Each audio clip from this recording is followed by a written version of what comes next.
I hear someone's TV.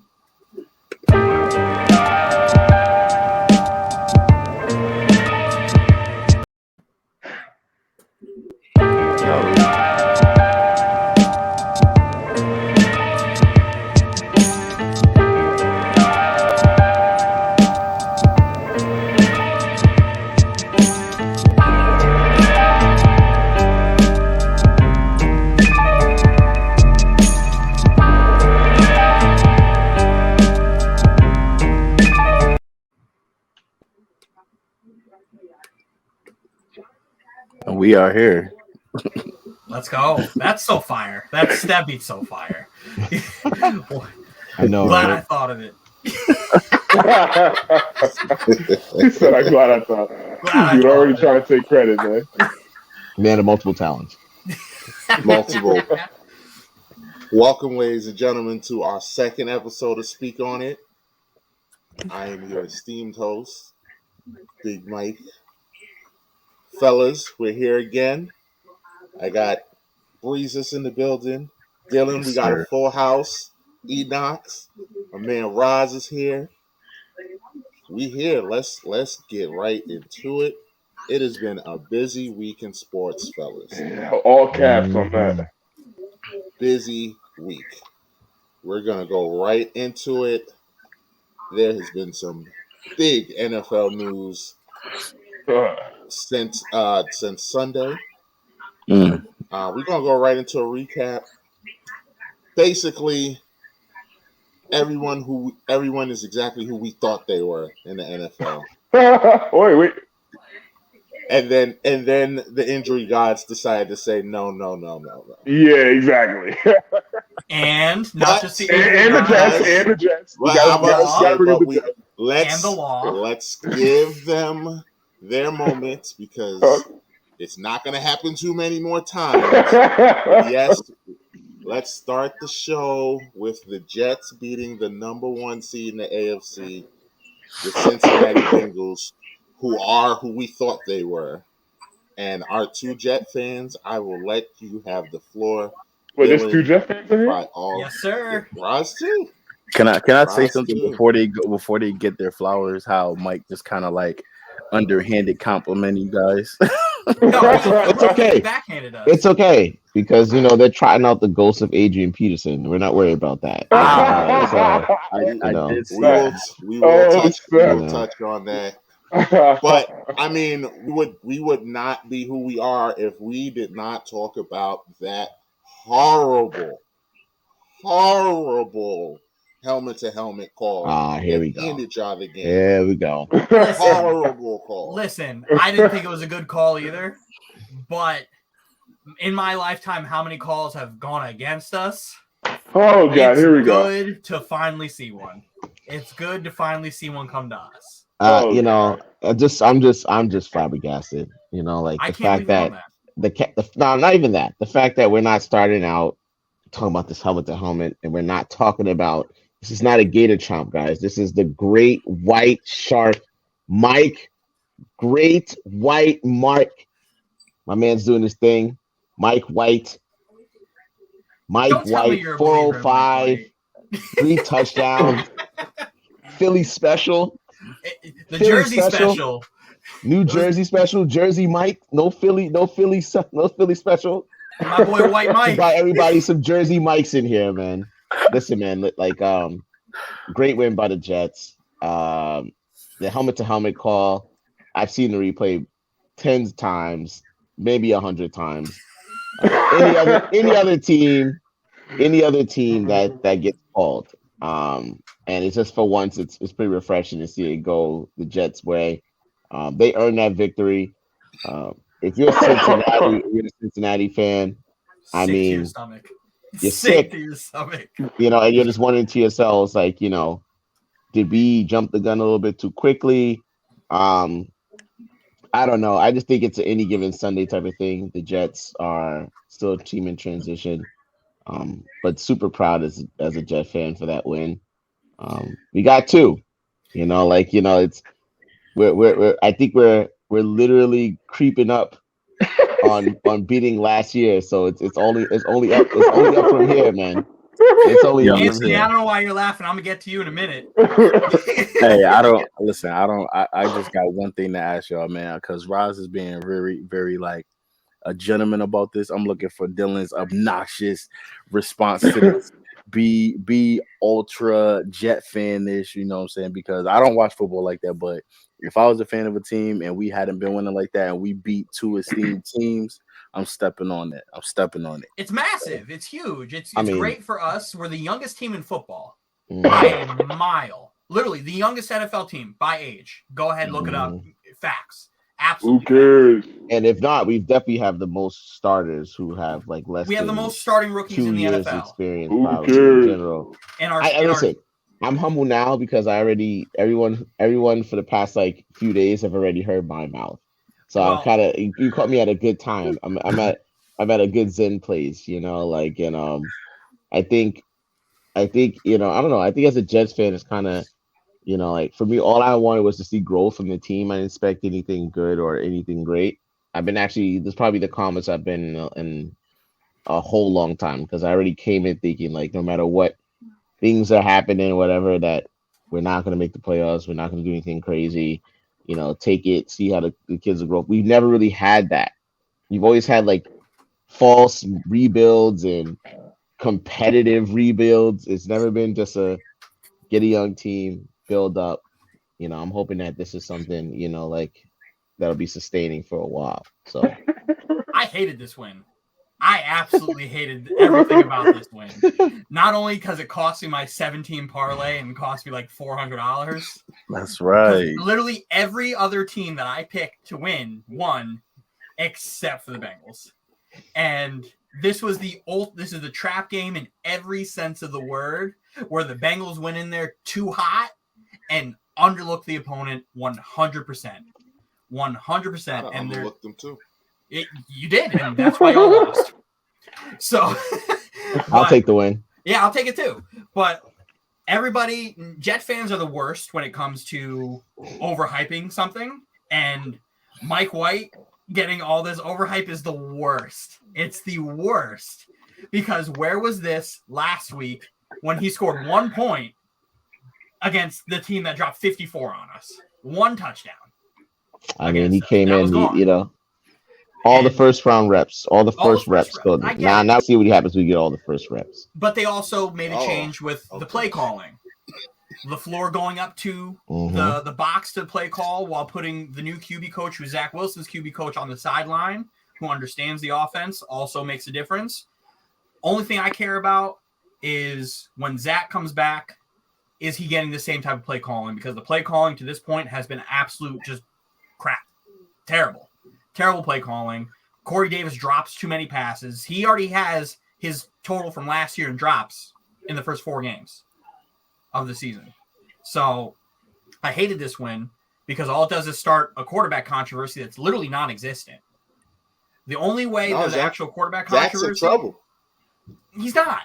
He's not. Zach's in trouble. He's not. The only person to do what Zach White did was Cam Newton, which was throw for that many yards and that many touchdowns. And it's a fluke. It's 100%. It's not a fluke. It's not 100%. 100%. He did it against the Bengals. We'll see. The Bengals have a bad defense. Stop it. They don't have a good defense. The Bengals have a bad defense. They shut down Lamar Jackson. That's not hard. You put 2 safeties over the top. He can't throw the ball. Oh, that's not hard? Oh, actually, that's the least. It's not. I beg to differ there. Yeah, exactly, Dylan. It's not not 1,000% a fluke. It's 1,000%. It's 100% a fluke. Stop it. It's 100% a fluke.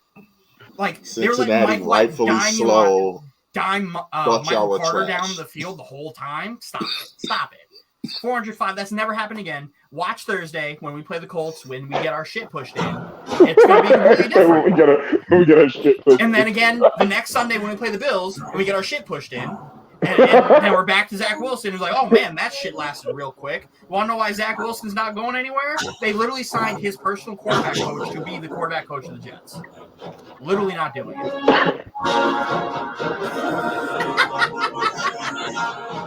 Not happening. But it's a great win. We got some background music. It's a great win. It's good to have. It's good for locker room morale. I'm cool with it. Or they're throwing some Jaws music for you guys, some great white Mike White. My favorite thing is Mike White doing the Millie Rock in the locker room after the game. That was my favorite thing. So how confident are y'all about going into Indy on Thursday? I'm not confident at all. It's a little toss up. I think Indianapolis is actually they're a bunch of frauds. Yeah, me too. And, I agree with that. Carson Wentz, oh my lord! Like I think it's more of a toss up. I think our defense would be the thing that wins us the game. Yeah, but Indy's defense is tough. Our defense is significantly better when CJ Mosley's playing than when it's not, as you could tell by the Patriots game. I think it's going to be a low-scoring game. Oh, yeah, I'm taking the under. I am taking the under. I think also what works in the Jets' favor is the fact that we're in the dome, and if you're worried about Mike White and his deep passing and his inability, I think like they were saying like most of his throws were like under like 20 yards. Mm-hmm. I think if you're worried about his deep throws and does he have the arm for it, I think the domes historically have been very well to QBs who don't have like rocket arms. So I think that the Jets have a little bit. I think it'll be more of a toss-up. I think the Cincinnati team is better than this Indianapolis Colts team, and I think I think the Jets are. I always worry about the Jets with their whole like getting too high as a team, and then they just lay an egg. Thursday night football games are always terrible in general, the quality of football. So I have picked correctly on a Thursday night football game 4 times in the last 3 years. Yeah, it's the worst. It's the absolute worst. My question for y'all is, if Carson Wentz is who we think he is, and the Jets somehow win this game, what level does y'all obnoxious? Does that go like to another? Does it go Super Saiyan at that point? Because then y'all become, I believe, 3-5. 3-6. I know y'all 3. I know y'all not going to. Is it 3-5 or 3-6? 3-5. Because Robert. No, but then they have the Bills after that. Yeah. If you listen to Robert Saleh's post game, he seems to think that y'all are just a young team and y'all are 1 or 2 plays away. And I don't know what game he's watching. Yeah, I don't know what game he's watching. 1 or 2 plays away. Well, let me say this. If they win that game, then mathematically it becomes very interesting. No, it's second place. The team with the 8th spot in the NFL is 4-4. The last playoff spot is a 4-4 team. And now you're talking about your 1 game out. Now, granted, that team has the tiebreaker over the Jets, but you're now talking about they fall back once, you win, you find a way to win at least another 4 games throughout the year. The only thing is you have the Bills twice, so those are probably going to be 2 L's. But then you have a 17-game season. You have the Dolphins twice, and the Dolphins are horrendous. The Jaguars. Even though divisional games they play each other hard, I would say that they probably split with that, to be honest. And then you're talking about a team that is very young, doesn't know any better. Yeah, I do realize Tampa Bay still. Y'all still have to play Tampa Bay, right? That's fine. But we know we're losing. That's fine. Because there's 17 games. There's an extra game, and that extra game is actually a home game for the Jets too. So okay, 1 more home loss. Like there's 3. You're a hater. Shut the fuck up. Those are 3 losses. But I think if the Jets win this, you're talking about a team who doesn't know any better. You're talking about a young team who's not caught up in, oh man, it's going to be good. We're worried about the person in front of us. They're just like crazy. So this, any given Sunday, we'll see what happens. But this is going to be a fun one for me as a Jets fan. For the first time in a long time, I'll get a chance to see a young team just grow and do whatever they got to do. Remember, I want to remind everybody that Seattle team where the Beastquake happened, they were 7-9. They got into the playoffs at 7-9 and sent the New Orleans Saints home. Now we don't have Marshawn Lynch, but it wouldn't be completely out of the ordinary to just see a team sneak into the playoffs who don't necessarily deserve it in another year. So, yeah. I see it kind of similarly. I don't think we're going to win that many games, to be fair. I put us at 4 wins total for the rest of the year when this thing started. But there's a lot of similarities in this team that were in that Dolphins team last year, where really young on the offensive side of the ball, but we also have the youth of the defense that the Miami Dolphins didn't have.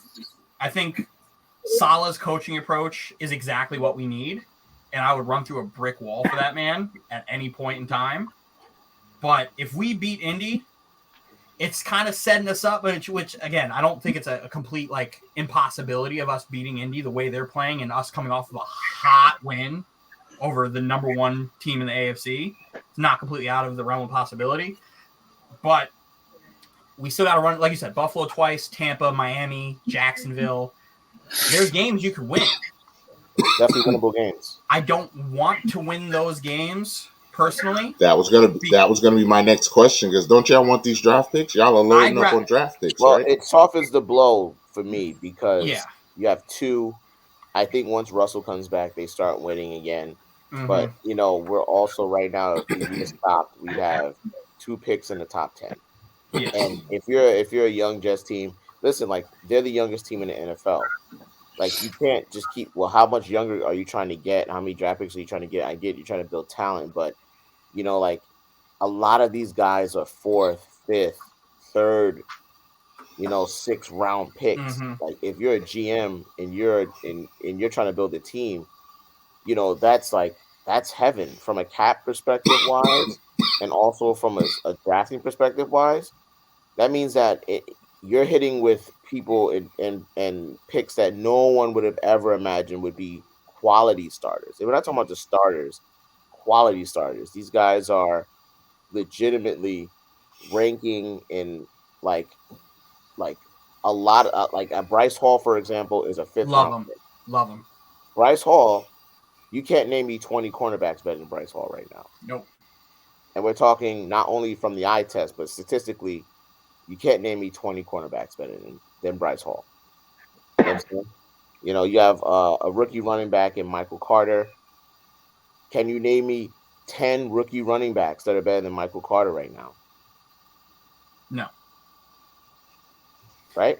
10 rookie running backs? Yes. Maybe not. You have Elijah Vera rookie Tucker. running backs. Now here's the funny part. Name 10 running backs better than him.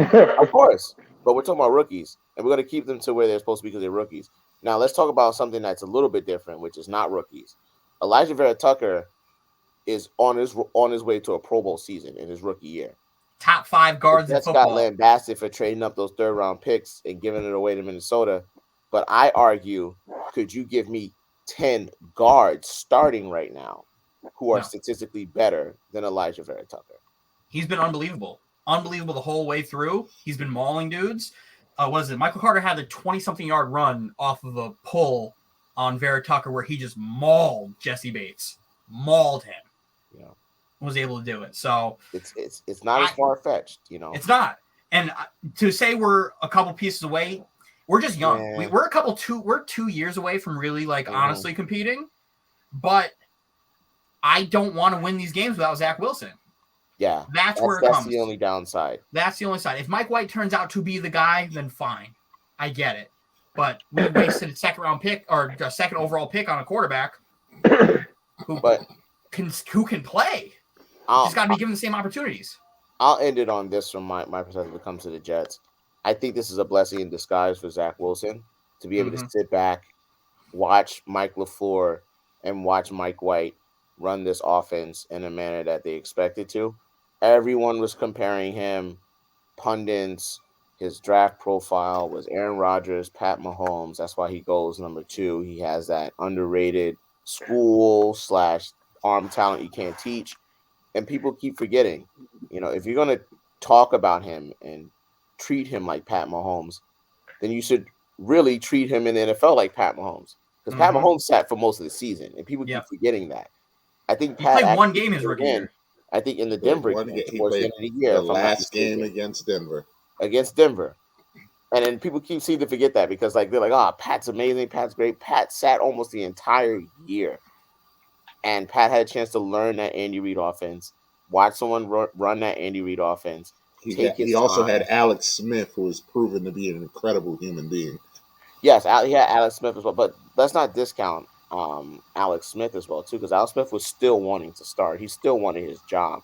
So like you have somebody in Mike White who's not Alex Smith. I'm not calling him that, but you have him in the same attitude where he wants his shot. This is his shot. He's been around the league for 7 years, getting cut on practice squads. This might be his only chance. See, he's not going to sit back and just let Zach Wilson come in and take his chance. So I think Zach has a chance to really get a chance to not only earn his spot back, but he's going to have to he's getting the mental reps, and he gets to see like, okay, now I get to see it from another perspective on the sideline. They hired his QB coach. They're setting him up. So I think the Jets are doing this, and I can't believe I'm saying this. I think the Jets are actually running like a good organization for the first time in however long. Like, I've never seen it, but I'm here for it. Like, I'm here for it. So. I love JD. I love Saleh. Just keep building. That's all I want. So, if by some hook or crook Mike White does do this again Thursday, are you with Saleh with the I'm going to keep riding him until if Zach Wilson's healthy? You have to. You have to. Wilson, if they play Wilson against Buffalo, that's wrong. That's wrong. If he goes in there and he balls, and then if you play Mike White and he balls against Indy, he has to do it against Buffalo. If he does it against Buffalo, which is one of the better defenses, you kind of got to rock with him. Yeah. And let Zach sit. The Jets got so lucky, man. Like, I really think this whole situation is very, very fortunate for the Jets because you don't have the rookie getting that media attention, that negative attention, the locker room feeling a certain way about him. You literally have Mike White, and it's like playing with house money. If Mike White is great, then you guys look great not only for not bringing in a veteran earlier, because you can now say, oh, we always knew we believed in Mike White, even though I don't believe the Jets thought that. You also have the ability to just basically, like Dylan said, you can trot Mike White against anybody. And if he flounders or he gets, like he does a bad job, then it's like, well, it's Mike White, right? Like, okay, like whatever. Like, and that's why Zach Wilson's the future. And then you also, if Mike White goes out there and balls out, I mean, like you now have a built-in reason to just have everyone understand if you don't start the rookie and you give him more time, because it's like, this is a merit thing. This is earned. So, like, hey, you know what I'm saying? Like, it just, the Jets literally, even though it can definitely go south, I think the Jets they got an out. They have a chance to build and teach the kid without having people worry about why aren't they starting him and all this. You should say, like, it's worked out beautifully for them at this juncture in the season. And I think Joe Douglas is probably sitting back, kicking his feet back up in the chair, and it's just like, like wiping the sweat off his brow. Like, this got really bad, like injury. There's a lot of good shit happening in Florham Park on one Jets drive right now. So okay, all right, okay, yeah. Jets still suck. Okay, beat you. Your wide receiver's going to jail. That and beautiful segue, Dylan, because that is taking us right into our next segment, which kind of just developed on the fly today. Because lo and behold, we wake up and find out that someone on the Raiders killed someone today. Yeah. So not just we're someone. not. The Raiders are inventing ways. We are to not. Figure. Rest in peace to that person. We are not going to go into the details of that case because it's still very fresh and very hot. We're going to just look at it from a football point of view, and with this going on with the Raiders and Derrick Henry possibly being out for the year, and the Chiefs looking like they can't hold on to the ball, and Jameis going down, our question is, who is in more trouble? Who is in the worst trouble? I'll go first. Let me go first. Okay, Dylan. No, go ahead. Tennessee is in the most trouble right now. As far as Henry Ruggs' situation goes, as somebody who literally lost her job because of alcohol, you're incredibly selfish and not a great human for driving while under the influence and putting other people in danger. That's super fucked up. You're in the NFL. You make millions. Why are you driving? That's the one thing. I don't care what team you're on, who you are. I have no tolerance for that stuff at all. When Marcus May on the Jets got hit with his DUI, I was like, get him out. Get him out. There's no reason for you to be putting yourself or anybody else in that danger. Because, again, I was in that spot, and I had the wherewithal to figure out, can't do that. Let me go figure it out and figure out another way to get home. I lost my job because of it. Henry Ruggs sucks. Situation's fucking terrible. I hope everything works out with the family. I hope Ruggs gets the help he needs if there's a problem, but that sucks, and I wouldn't wish that on anybody. The Titans, however, their offense literally is Derrick Henry and then Tannehill play action. So that puts them in a bigger hole. The Raiders can go get another deep threat. Deshaun Jackson just got cut. He could fill in that role of Ruggs, no problem. The Chiefs, they're going to figure it out. I still would never count out the Chiefs anything because they have Pat Mahomes on their team. But your whole offense being 80% run and Derrick Henry who's getting the ball 35 times a game, you guys are still going to make the playoffs because your division's poo. But that's a tough way to go into it, especially when you get to the playoffs and maybe Derrick Henry comes in. You got your boy Adrian Peterson, greatest running back you've ever seen. Congratulations. He's like 40. But man, that's a tough scene. That's a tough scene right now. And Julio, you maybe get 6 games out of. He's been like that for the last couple of years. AJ Brown's a stud, but you got Tannehill as your quarterback. He's not good. That's a tough one. So I think it's Tennessee only in the terms that we really had a shot at the chip this year. Mm-hmm. I don't think our season's over. Like you said, our division's trash. So we're gonna get that division.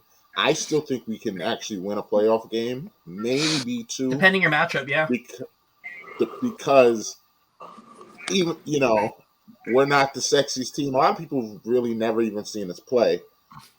Believe it or not, we're actually more than just Derrick Henry, Derrick Henry, Derrick Henry. The reason it works is because Derrick Henry is one of the 5 best players in football. That's why it works. But he sets you guys up so well. That's why it's man. But here's a fun fact. Derrick Henry does not play on third down a lot of the time. Unless it's third and short. Derrick Henry is not out there.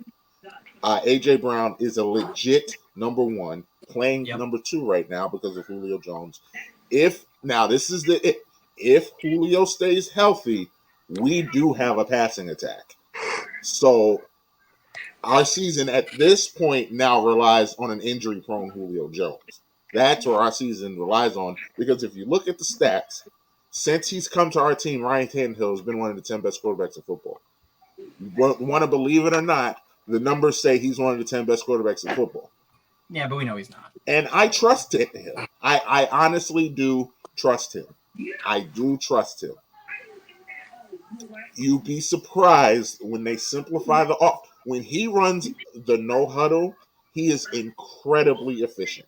I don't know what kind of Rain Man stuff goes on in his head, but when we run the no huddle and he gets to just go move fast and just it's two options, A or B, pick, he is very lethal.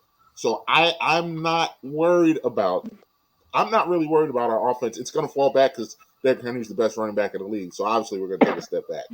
But I'm not worried about the other stuff. I hope and pray our defense continues to get better, because that's where we're getting killed, because we can't stop the run to save our lives. But I think Anthony really should be concerned, because I was pretty sure I was coming aboard. I thought the Raiders were going to make the playoffs. The Chiefs are shaky. The Chargers are falling apart at the seams. Denver has seemingly given up on the season. Trading Von Miller. It was all lined up for the Raiders, and now you've lost your coach. You've lost your best receiver. Your running back can't seem to stay healthy. The Raiders just gotta hope they don't crash. They just can't hope they crash like they do the last couple years. They have to play 500. They have to stay where they're at because Derrick Carr has been great. Derrick Carr has had a great head on his shoulders and has carried that team through the bullshit they're going through. He's been unbelievable. And if he keeps his head on straight and doesn't get injured or doesn't play stupid, the Raiders are going to be fine. The problem is the same thing that happened last year and the year before is can they be consistent and win the games they need to win? That's it. I'm not going to sit here and shit on the Raiders the way Anthony shits on the Jets. But, like, the Raiders can be there. They just can't fuck up. That's it, because the division's opened up for them. The division's opened up for them. They just got to beat the Chargers. They just got to beat the Chargers because I think the Raiders can beat the Chargers. I like Max Crosby against their offensive line a whole hell of a lot more.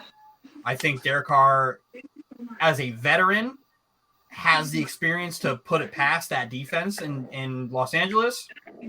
They have the pieces. They have the talent. Like I said, go get Deshaun Jackson, replace Ruggs, you're fine. But they just got to ride Derek Carr, and I hope Derek Carr can do it because it'll be great for them, especially in Vegas. That place is the Death Star. I love it. Yeah. It's beautiful. It's a beautiful stadium. It is a beautiful stadium. Like, honestly, I want to just kind of backpedal a little bit to the whole Derrick Henry situation. His injury, to be a little more specific, it's with like the outer portion of his foot. The doctor said it's supposed to be 6 to 8 weeks. So if, again, there's a real likelihood Titans make the playoffs, he'll be back. So even towards the end of the season, it could probably be back by week 16, yep. Something like that, week 15, if there's still playoff implications. So there's still a likelihood for Derek Carr to be back on the field. And with the rest of the AFC South, I mean, realistically, the Titans should still be in good shape. I mean, Indy might win a game or two. They might, but again, he's the only one that you can mess around with. Yeah, I mean, I don't like Trevor Lawrence. I mean, the jury's up on him, to be honest. Again, Jacksonville, terrible franchise. Urban Meyer's a joke. Obviously, they need to build around Trevor. They need to give him more pieces, But did he get his first NFL win yet? Yeah, they beat the Dolphins. They got one. They beat the Dolphins in London. Do you want to count that? No. Yeah, it counts. I think No, it doesn't. No, it doesn't. You don't get points for beating the Dolphins. I'm sorry. Not this season. Who do you get points for beating for then? You don't get points for being the Lions or the Dolphins. All right, those are just two teams you don't get credit for beating. All right, you just don't. Sorry. Okay. But going back to who's most in trouble, I honestly want to say us, only because again, Tennessee's in a very weak division. Even without Henry, you guys, again, you got Ryan Tannehill. Dylan, this is like the 2% I disagree with you on, because I was with you on 98% of what you're saying. I'm a hater on the Ryan Tannehill part. I don't understand how you can hate him. That dude's been balling since for 2 years now, since he's been on the Titans. He's been balling. All right. Fine. We could agree to disagree. Okay, but yes, I think Tennessee's still in pretty good shape. They may not get as high of a seed. They may not get home field, obviously, now, but they'll still be in the playoffs. As far as us, I mean, again, New York Giants should have beaten the Chiefs yesterday. I'll be honest.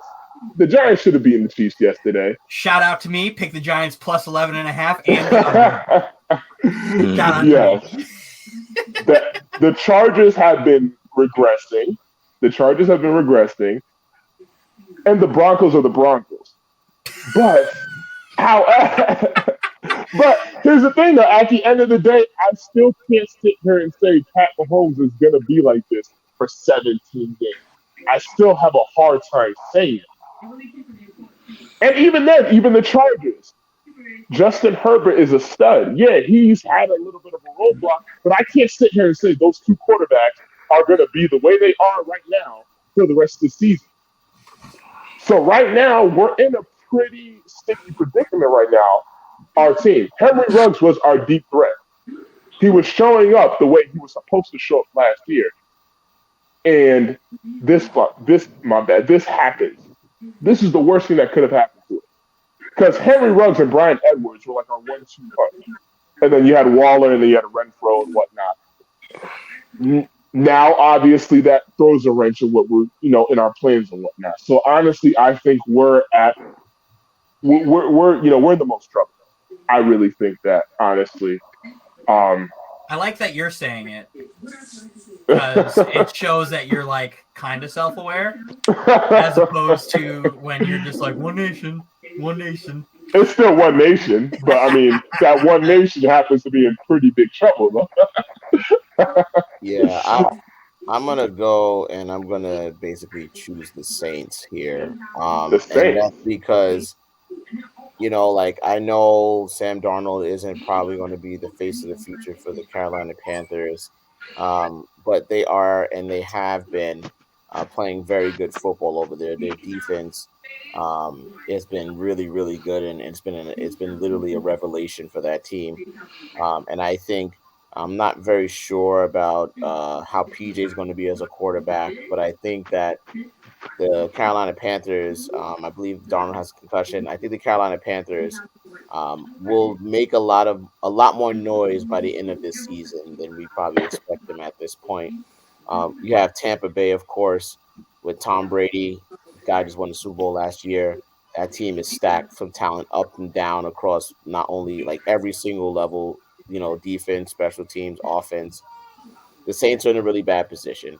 I think, like the Saints really relied on their defense in the beginning of the year. That was also a revelation for a lot of people because there was rumblings about them trading Marshawn Lattimore, and kind of like trying to think about starting a competitive rebuild. They didn't, and the defense was balling out. And you had Jameis, who wasn't the Jameis who we thought coming out of Florida State was, and even his rookie year, but he was good enough to manage the game, good enough to, like win some games with his talent. And now Jameis goes out, torn ACL, torn MCL, and then you have a QB room full of Taysom Hill and Trevor Siemian. Now, let me just remind you guys of Trevor Siemian. I know most of you guys, if not all you guys, Dylan, you remember Trevor Siemian. I do remember Trevor You remember Siemian. Adam Gase and the Trevor Siemian type of thing. I As bad hate as Gase. Adam Gase was, Trevor Siemian was probably the worst quarterback to hit the field that year. He was really that bad. And so while I have full confidence in Sean Payton and his ability to draw up a really good offensive, like, I guess, script, Trevor Siemian is going to get exposed very quickly. Without Michael Thomas there, who is still injured, who we hope will be back soon, but he's still a few weeks off. He still has to ramp up. That team in that division, they can easily just get steamrolled in the next 4 or 5 weeks. And then they're done, right? Las Vegas, I think Las Vegas, they're in a bad position when it comes to from a PR perspective. I think it's not the best. It's certainly and first and foremost, definitely send out prayer to the friends and family of the victim. Of that absolutely. Like Henry Ruggs, I know, again, we're dealing with the whole the driving and you're that impaired. You gotta, not only is it the people around you, I'm sure Henry Ruggs doesn't go out by himself. So that's a failure not only on him but the people around him. But just think about this, like no matter where you are, 24/7, anywhere in this country, you have a means of getting picked up, right? Some of us who have driven in an impaired state have done it because that was our only way home, right? And I'm not justifying that, but it adds another layer to what Henry Ruggs did and why it's so bad and so avoidable. Because, I mean, like, he could have been like, hey, man, listen, like, something went wrong. Let's just get into the, like, I'm pretty sure millions of dollars, not only could he afford an Uber, but he already has access to what I would agree is I'm sure they send some type of security. The NFL is very, I very. was say I know the NFL has people for this. The fact that they have people. he isn't the last one, he certainly isn't the first one. For the life of me, I always wonder how these athletes get caught up doing this DUI thing when they have entourages there, millions of dollars worth invested in the cars that they drive and crash up. And also, like they have a means like the NFL has to actually go ahead and take you anywhere you need to. Um, I don't know. That's something, like the NFL has to handle.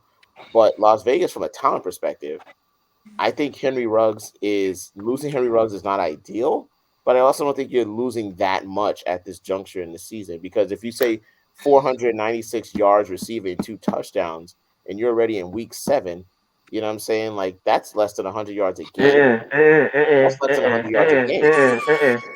I mean, the math is the math, That's though. why I gotta cut you off, bro. Wait, the So I math gotta is cut the you math. off. Is that That's not why the I math? cut. That's why I gotta cut you off, bro. Um, It's not just about the numbers, dog. It's okay. not, because again, you also gotta understand Henry Ruggs has a job to do. He's our deep threat. All He right. can It's get not another deep just the threat. numbers. He Sign also Deshaun Jackson. hold on. He also opens it up for our other receivers, dog. It's not just him just running around and he only has 469 yards. What he does away from the ball is also important too. Without him doing what he does, running those routes, our receivers wouldn't be getting the separation, the open space that they get without him having to do that. I don't know who was running their mouth in the chat earlier. I just let them talk. But seeing as I'm hearing this again, I have to stick up for my man just a little bit. Obviously, what happened today, he's on his own with that. But his importance to our team was very much so and very much noted. As someone obviously who sees all the games, I know how impactful he was to our team and how much more impactful he was supposed to be. And this is why I say we're in the most trouble. I mean, Like, Can I provide you with a rebuttal? yes, Would Deshaun Jackson provide the same level of attention that Henry Ruggs would? Yes. To me, yes. He's a veteran. He's been in forever, right? He's been in the league and he knows the stuff. He didn't lose a step or really wheels. So how much do you really lose out of it? I think the deep threat is one of the easier things to replace, especially when you have an instance where Deshaun Jackson just got freed up. Yeah. So that's why I don't think it's like that big of a deal. It's big because he already knows the offense. Yeah, but I'll go a step further. I'll say that you can't tell me that if you transplanted Robbie Anderson onto the Las Vegas Raiders, that he would not have just as much as impact as Henry Ruggs running the same exact routes. But also, he might actually have better yards because of the quarterback situation with Sam Darnold down in Carolina. And I also believe that the Raiders don't believe it's such a big deal because the trade deadline passed today. And if Henry Ruggs is who you say he is, then the Raiders immediately have to go out and find someone to replace him. And they stood pat. They right? knew Jackson was what I'm saying? And again, like the product on the field is still somewhat disassociated with what happens off the field. And I think that the fact that they didn't go out or it didn't cause a major stir, and the coaches didn't come out with talking about like we need to replace Henry Ruggs like that. I think the Raiders would be much better off. I think their defense. I think those guys on the edge. What a pickup Ngakwe was with Max Crosby on the opposite side. They've been literally feasting and going crazy, which is a very underrated portion of this Raiders run that they're having this year that no one really speaks about. Derrick Carr's done a lot. Darren Wall is great, but those two guys have been literally teeing off on quarterbacks left and right. hell yeah. I also want to say, and so I don't think the Raiders are that bad off. Tennessee as well too. For the reasons like you mentioned, I was going to mention that, and the fact that they said it was a 6 to 8 week timetable. I thought it was for the season. It was really great to hear that. Derrick Henry is a supreme talent, and the NFL product is much better when he's on the field. So the Titans will give him as much time to get better. I think the Titans. I think that if you look at that division is awful. From a record perspective, talent-wise, I don't follow it too much, but I know for a fact that their records are terrible. It's awful. It's awful. They're awful. if you look straight down from top to bottom, the Titans are literally running away with that division, and it's only week 7. So I think that they're going to be good. The Chiefs, Pat Mahomes, he has to clean up his turnovers. But I think the Chiefs they're the Chiefs, man. And even though I was watching that game against the Giants, I was like, man, what's going on? They still came out with that win. And I think all the Chiefs need is just to get out of their own heads. I think that they have their talent is there. The line is much better than the line you saw where they got decimated by Tampa Bay in the Super Bowl. And I think that, like Patrick Mahomes is still a supreme talent as well too. So for me, it's got to be the Saints. I think the Saints are in really big trouble. The Saints are in really, really big trouble because they didn't decide to pull the trigger and just do a rebuild. Taysom Hill is not a good quarterback. They're going to run Alvin Kamara into the ground, into dust. And your wide receivers are, I can't even name them. I think last guy's name is Smith. And I'm not sure anyone else. That's it. I can't tell you a tight end. I can't tell you the backup running back or any wide receiver. So, in that division, I got to go with the Saints. Saints are in huge trouble. I don't know. I kind of like Taysom Hill, though. Like, I like his story. He stinks, but that's like saying I kind of like Tim Tebow. Tebow did win a playoff game, so anything is possible. But if you put your mind and put Tim Tebow on the Saints, you'd be like, if you're a Saints fan, you're like, I don't know, right? And so it couldn't have come a worse time for the Saints, because had this happened 2 or 3 weeks ago, I think the Saints would have been huge sellers during the trade deadline. But now they can't, after that win, they can't justify, against this fan base to just blow it up. But they should. I think, honestly, they're going to regret that very soon. Definitely this year, if Taysom Hill doesn't play like Mike White, right? So we'll see. White Mike. Hey. I liked how he pulled it back. The great white shark. Pulled it all the way back. So we're gonna move on. Make sure Breezy's still here. And we're gonna end. I'm gonna lead him. I'm gonna let him kick it off. We're gonna go right into this NBA talk. I hear my man talk real quick. You're too quiet. I mean, Firstly, it's how it Bing is. Bong. We still here. Bing Bong. Bing Bong cost me money. Bing Bong. Bing Bong. Man. Now, Bing if I bet on the bong. Knicks every game and they lose, Please stand clear. that didn't happen. Sorry. You must want to be a rich man. They lost me money. So why? So I guess not. I got told by another Knicks fan that I lost money because I bet on the Knicks. So if I bet on the Knicks and they lose, just know you're all about to lose a lot of games. I don't see that happening anymore. I just bet the Knicks plus 1.5 and money line for you tomorrow. Knicks tape, baby. Exactly. Hey man, I wanted to get into this, and the main question, nothing really happened this week worth talking in the NBA besides the Knicks losing to Toronto after Mike Breen said "Bing Bong" on the air. Which, by the way, in the first quarter when he said it, I was like, "This is why Mike Breen's the GOAT." It was kind of soon for me. But what about great call? That's somebody who's self-aware. He said it, the Knicks aren't. Self-aware, understands the fan base. Like, that's perfect. But what about the Boston Celtics? Remember, you saw what Marcus Smart said in the before we go to Marcus can Smart, talk about the Celtics. Can we talk about go right into the Celtics? Can we talk about what Ime said about Jaylen Brown? I will let you guys have the floor. I'm going to just put out. I agree 1,000% with Marcus Smart. I think he's absolutely right. I think as great as Tatum and Jaylen Brown are, them two play a lot of hero ball. Them two play a lot of hero ball. And especially with Marcus Smart being a point guard now, I respect it, but y'all got to pass the ball. Like, I don't know what y'all think this is. But when the Celtics were winning, they were moving that ball around, and they was like a mini Spurs. They were like Spurs East. Now it's Tatum hero ball. Brown hero ball. Maybe we'll catch somebody doing a back cut, and that's the offense. So I have no problem with him saying it, mainly because I know from what I know from Marcus Smart that he told them that in the locker room. So I have no problem with him saying it, and I'll let y'all have it.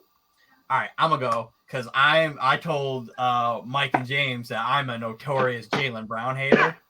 Ever since he came to the NBA, I've been hating on Jaylen Brown, and I've been wrong every step of the way, except for like a couple things.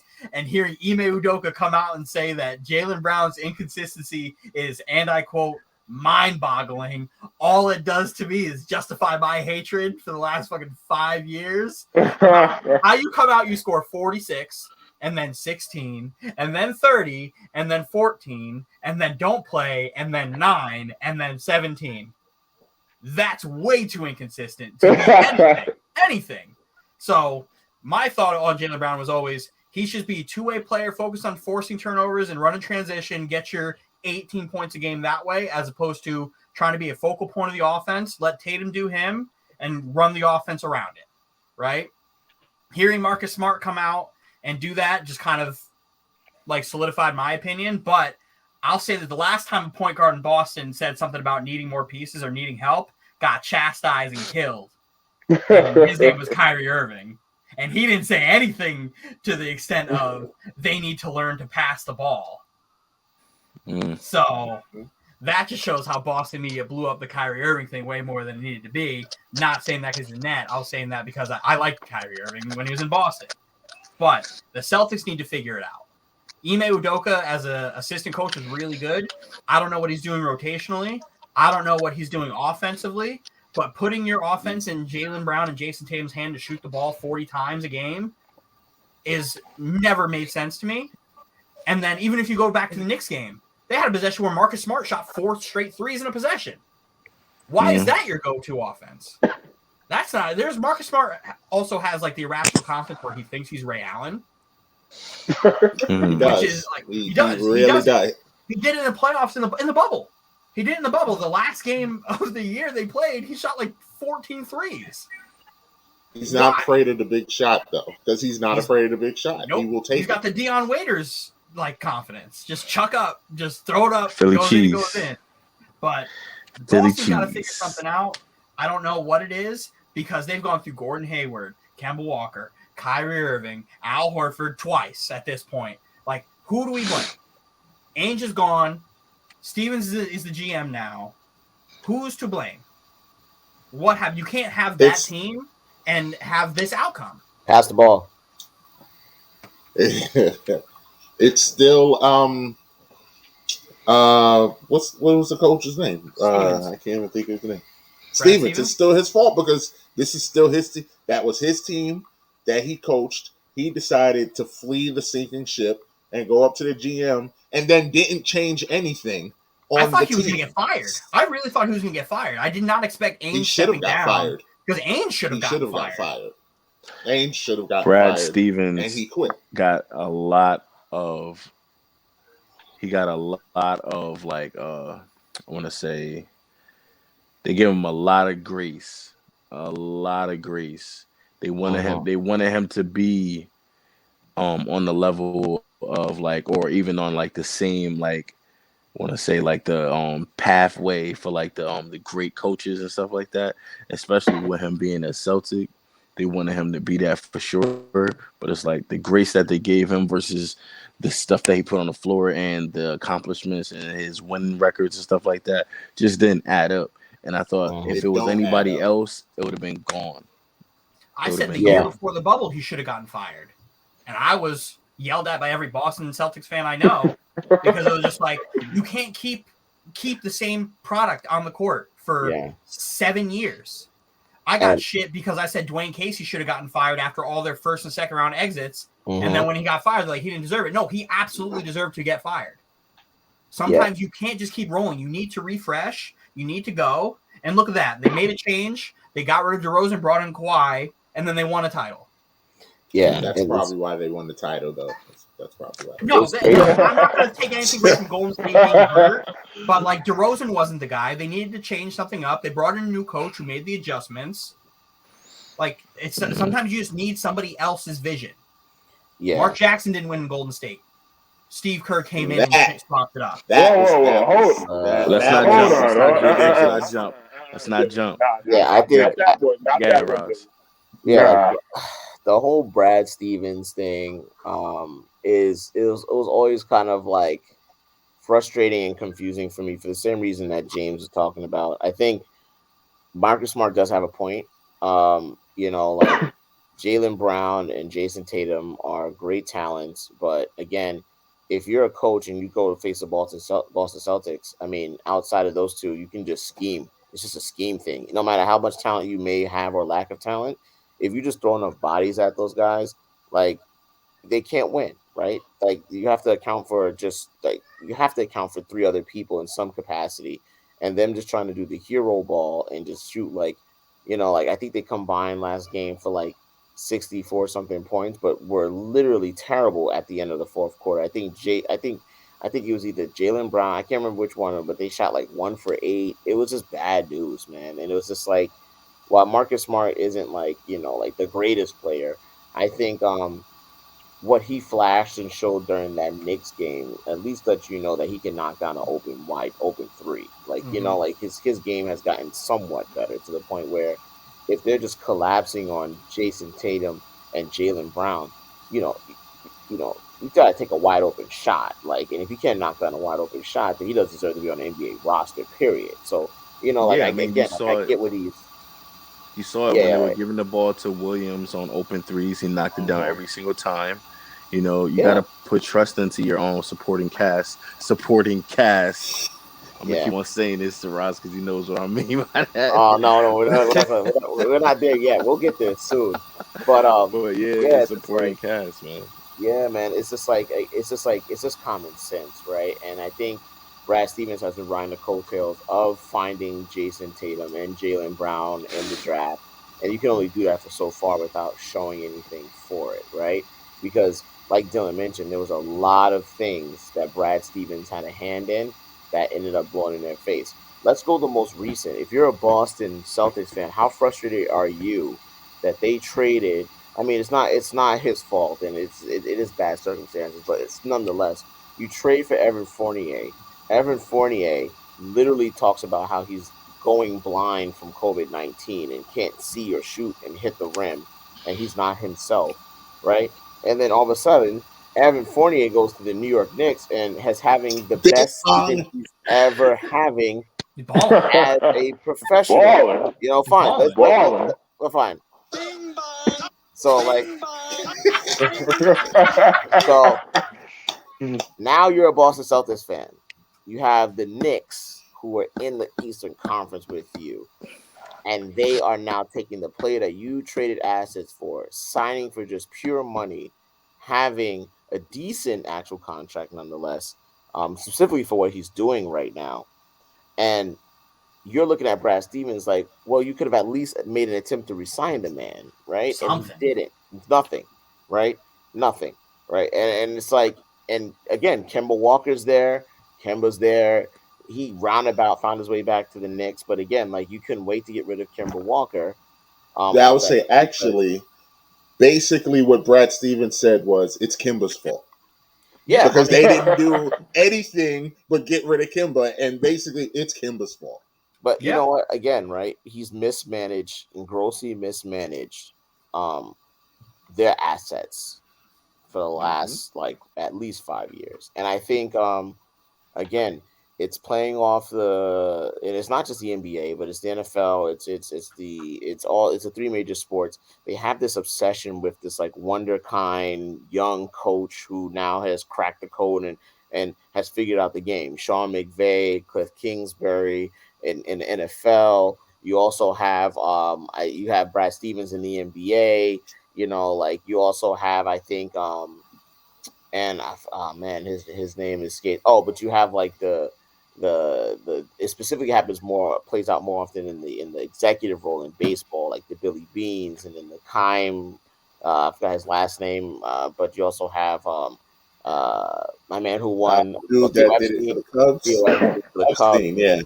we're looking for this guy who's finally cracked the code, young hotshot guy that we can have here and just give him the reins. And Brad Stevens has failed that. He's failed at that, and until he continues, and brings a championship to Boston, it's not enough talked about that. It's not enough talked about that because I don't think Doc Rivers gets that leash. No. I don't think he gets that long of a leash, and we saw it play out where Doc had to leave. And Doc got out before because he didn't want to be in a rebuild, so he got out while he could. Yeah, because if Doc would have been through a rebuild, he would have got fired. And he would have got fired, right? The same way Ty Lue got fired the same year he was going through his rebuild. Correct, and much shorter of a leash. And you know, Cleveland is wilding for getting rid of Ty Lue. Like, yeah, and I think, but Cleveland, Cleveland's doing it right this time. I think with their personnel. Cleveland, that kid. We say that now, but Cleveland has a horrible owner, so we'll see how long it lasts. We'll see, right? But like that kid at the 4, Evan Mobley is looking like. I mean, it's very early still, but he's looking like he's that generational talent that comes in the draft. Yep. Right, and Cleveland has the assets. They're building up a lineup, and I think that if everyone plays up to their levels, they could do some damage in the next few years. Like, again, they're not Oklahoma City, who's collecting first-round picks like Infinity Stones, but we don't know. We don't know how that's going to play out, right? So, I think Boston needs to figure it out. Boston's in more trouble than I think the Lakers and the Nets are right now. Yeah, that's I think kind of a universal take from just like basketball fans seeing what's happening, because the Nets and Lakers are going to figure it out. Boston, we'll both figure it out. There's no worry. But Boston has a more of an internal, like their coaches, staff, and like scheme wise, everything else. Lakers just need to learn how to play together. That's it. Well, let me argue that the net.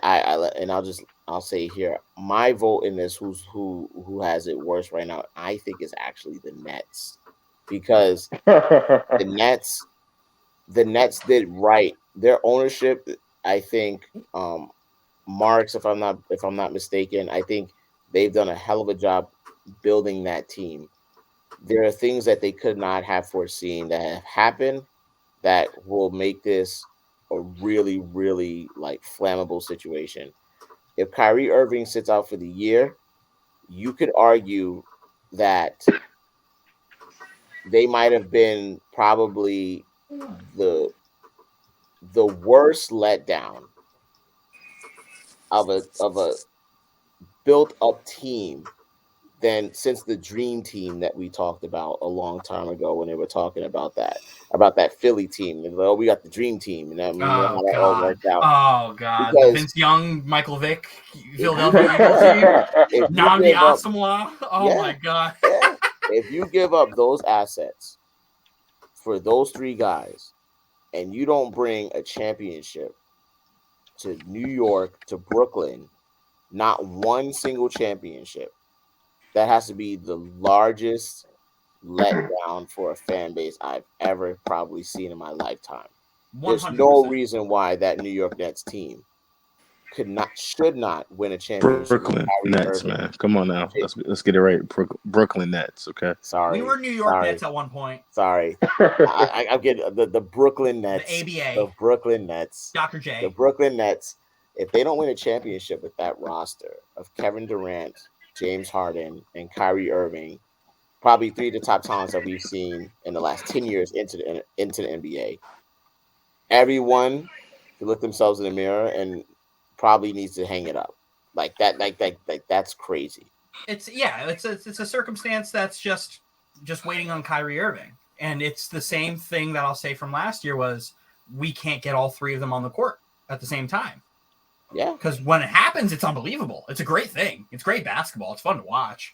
Even if you're a hater of the Nets or whatever, it's great to watch.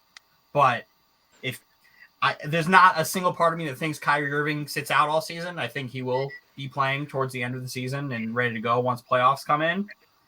But I think it's going to take Kevin Durant to finally like get sick of his ass and tell him to figure it out. That's literally, you're on a team with your best friend and all this stuff, and everything's hunky dory. James Harden's finally starting to figure out the new foul calls and is getting his free throws finally, and like things are meshing, but it doesn't work without Kyrie Irving. Yeah, I don't see Kyrie Irving coming back at all this season. Yeah. Ooh. Yeah, I think see him coming gets back. he gets traded or he doesn't come back. I think Kyrie Irving is, and I respect him for his just him like sticking to his convictions. Whether or not I agree with it is a whole nother thing, but I respect him for that.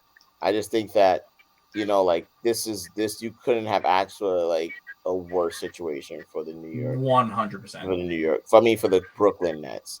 It's just really, really bad, man. And it's like I know they were caught off guard. And it's like, it may have worked if they let him play half of the time. Silver said it wouldn't it's nothing you can do about that. He would have played if they did allow him to do that, but it was just a bad look, right? And so I'd rather have him for 41 games than no games. I know, I agree. It would have been less than half. I'd rather have him for 41 games than no games, but I think the Nets chose the Nets did the right thing. Pandora's box type thing. They did the right thing. Set a precedent type of thing. I think they did the right thing for the long run of the franchise, but I don't know. So this is. I don't know, because this is what I got to say about that. I mean, you're better off having him for, what is it? He would have played 40. Probably 19 games when you think about it, because of how many LA teams they are. But he could play there. That's where the rule gets a little weird. As long as you're not working like from the state that has the mandate, you can play there. So like Bradley Beal, if he comes to New York, he could play. Yeah. He's not vaccinated. But Washington doesn't have that. So Kyrie Irving would be able to play for both LA and Golden State and Sacramento. He'd be able to play for all those games. That's where the rule is, because it's not an NBA rule. It's a city rule. That's where it gets a little weird and convoluted and doesn't make any sense. Because what happens if they just decide one day we have a mandate? Or one team decides to change and not have it? Like that's where New York is right now with the new mayoral election. They just elected the new mayor. It all depends, because that mayor may lift the mandate. So it all depends. Yeah, it's a state thing, It's a city thing. It's not even a state thing too. Yeah. So like it's such a weird thing where it's like, oh man, fucking Bradley Beal could come and play in Brooklyn and against the Knicks, but Kyrie Irving can't. Yeah. It's annoying. Yeah, but just like what Anthony and Ross were saying, you're better off having him play at least the games that he can, versus saying, obviously, we're just not going to let you play any, because those however so many games can really cost you making the playoffs or even winning a championship. It may be some that he can't play, but that can be the deciding factor. Just like at that point, for instance, with KCP, right? He was only able to play home games because he had the bracelet on his ankle and he was in a halfway house type of situation. You know what I'm saying? That's different, though. It was the deciding factor of the Lakers getting to where they were. I mean, I don't think when they won the chip he was on that situation, but if it was the same situation, it's different, because but I don't think it works. I don't think it works for that. That's where, if you're the organization, you have to set a precedent. Do you want to have a guy here full time, or not have him at all? Because there are no part-time NBA players. There's not. So you have to set your foot forward. What's the point of having Kyrie Irving practice? Because he would be able to practice in Brooklyn, in New York, in their facility, because it's deemed a private office building. But he wouldn't be able to play. So what's the point of having him play with the team if he can't be there all the time? You don't know who your starting lineup's going to be. You're constantly changing it around. You don't know who you're having, if you're having them, whatever it is. It's better to know what you're going to have going into each game and every situation than not knowing. So that's where it's like, for Sean Marks and Joseph Tsai to make that decision, that's a tough decision to make. That's a very tough decision to make, especially when you have a team that is arguably one of the favorites in the NBA. It's a tough decision. You got to eat shit on it until Kyrie decides that he's going to stop being Kyrie and going to play. But you got to kind of like... So how do y'all personally feel about Kyrie, what he's doing? it's good for you for standing up for something. Whether I agree with it or not, I will always support somebody standing up for what they believe in. I think it's just very terrible timing by him. I think he handcuffed the organization. I think Kyrie Irving didn't just wake up one morning and decide that I'm not going to play games or I'm not going to get vaccinated. I think he knew this, and while I do respect the fact that, again, that he has some conviction in what he's standing for, I also don't agree with how he went about doing this. I think if you're a player on the Nets, you can't help but think that he's a selfish person. Um, and I think that it's just horrible, right? And Kyrie will pull out and spin this as if like we're attacking, who he is as a person and everything like that. But if he could have just had the common courtesy to let the Nets know, hey, listen, like I know what the landscape is right now, not only in the country, because apparently he's doing this with that in mind, right? That means that he's always kept his ear to the ground and to the news. He could have said, hey, listen, like New York State is, and in New York City specifically, like they're going to probably go this route. I feel very strongly about this, like let me let you know in case this goes down like this and they do a mandate, um, I'm not going to play.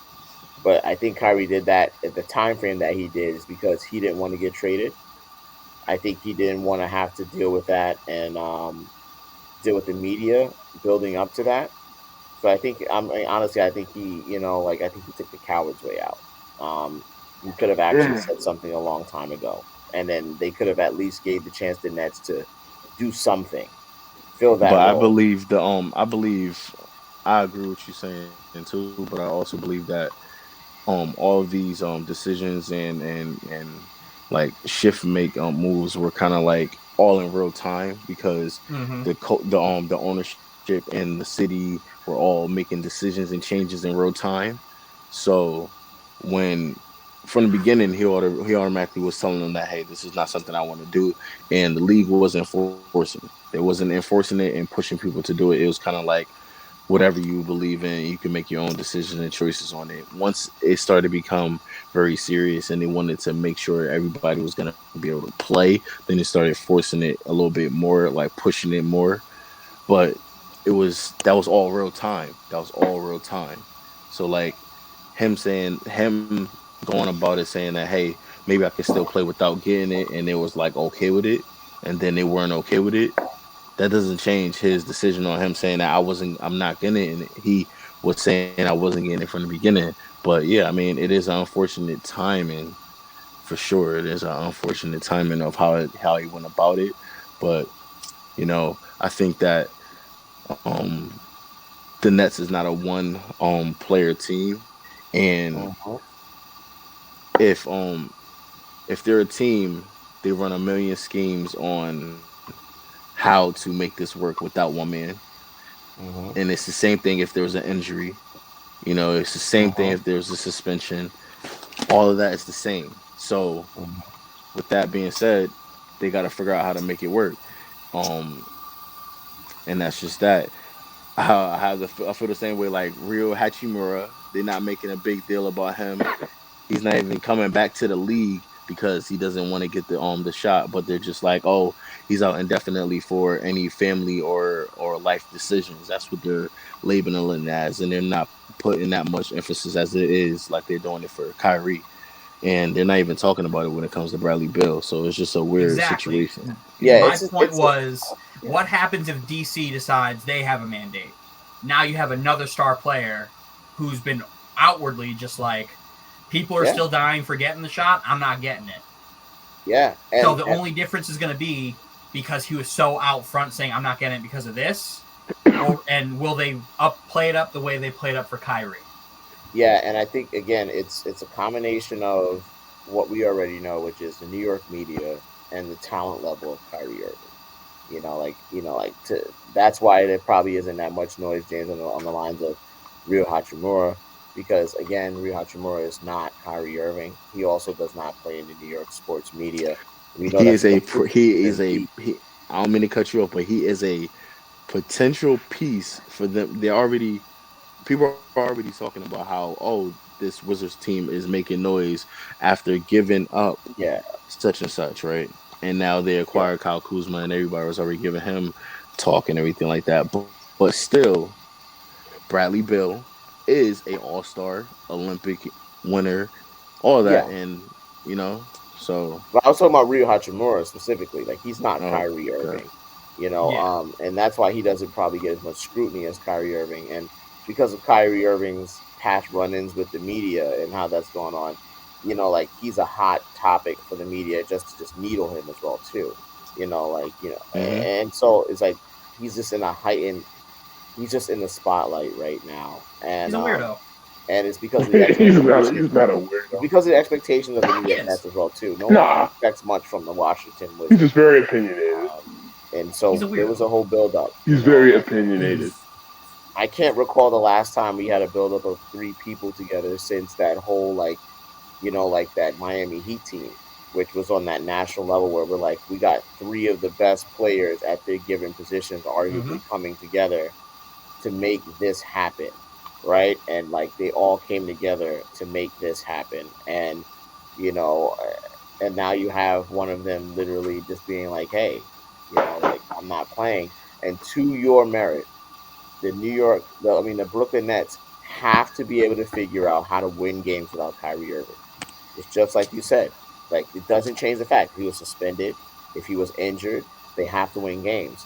And that falls on James Harden and Kevin Durant and the team that they have constructed. If they need more, they need to go get more.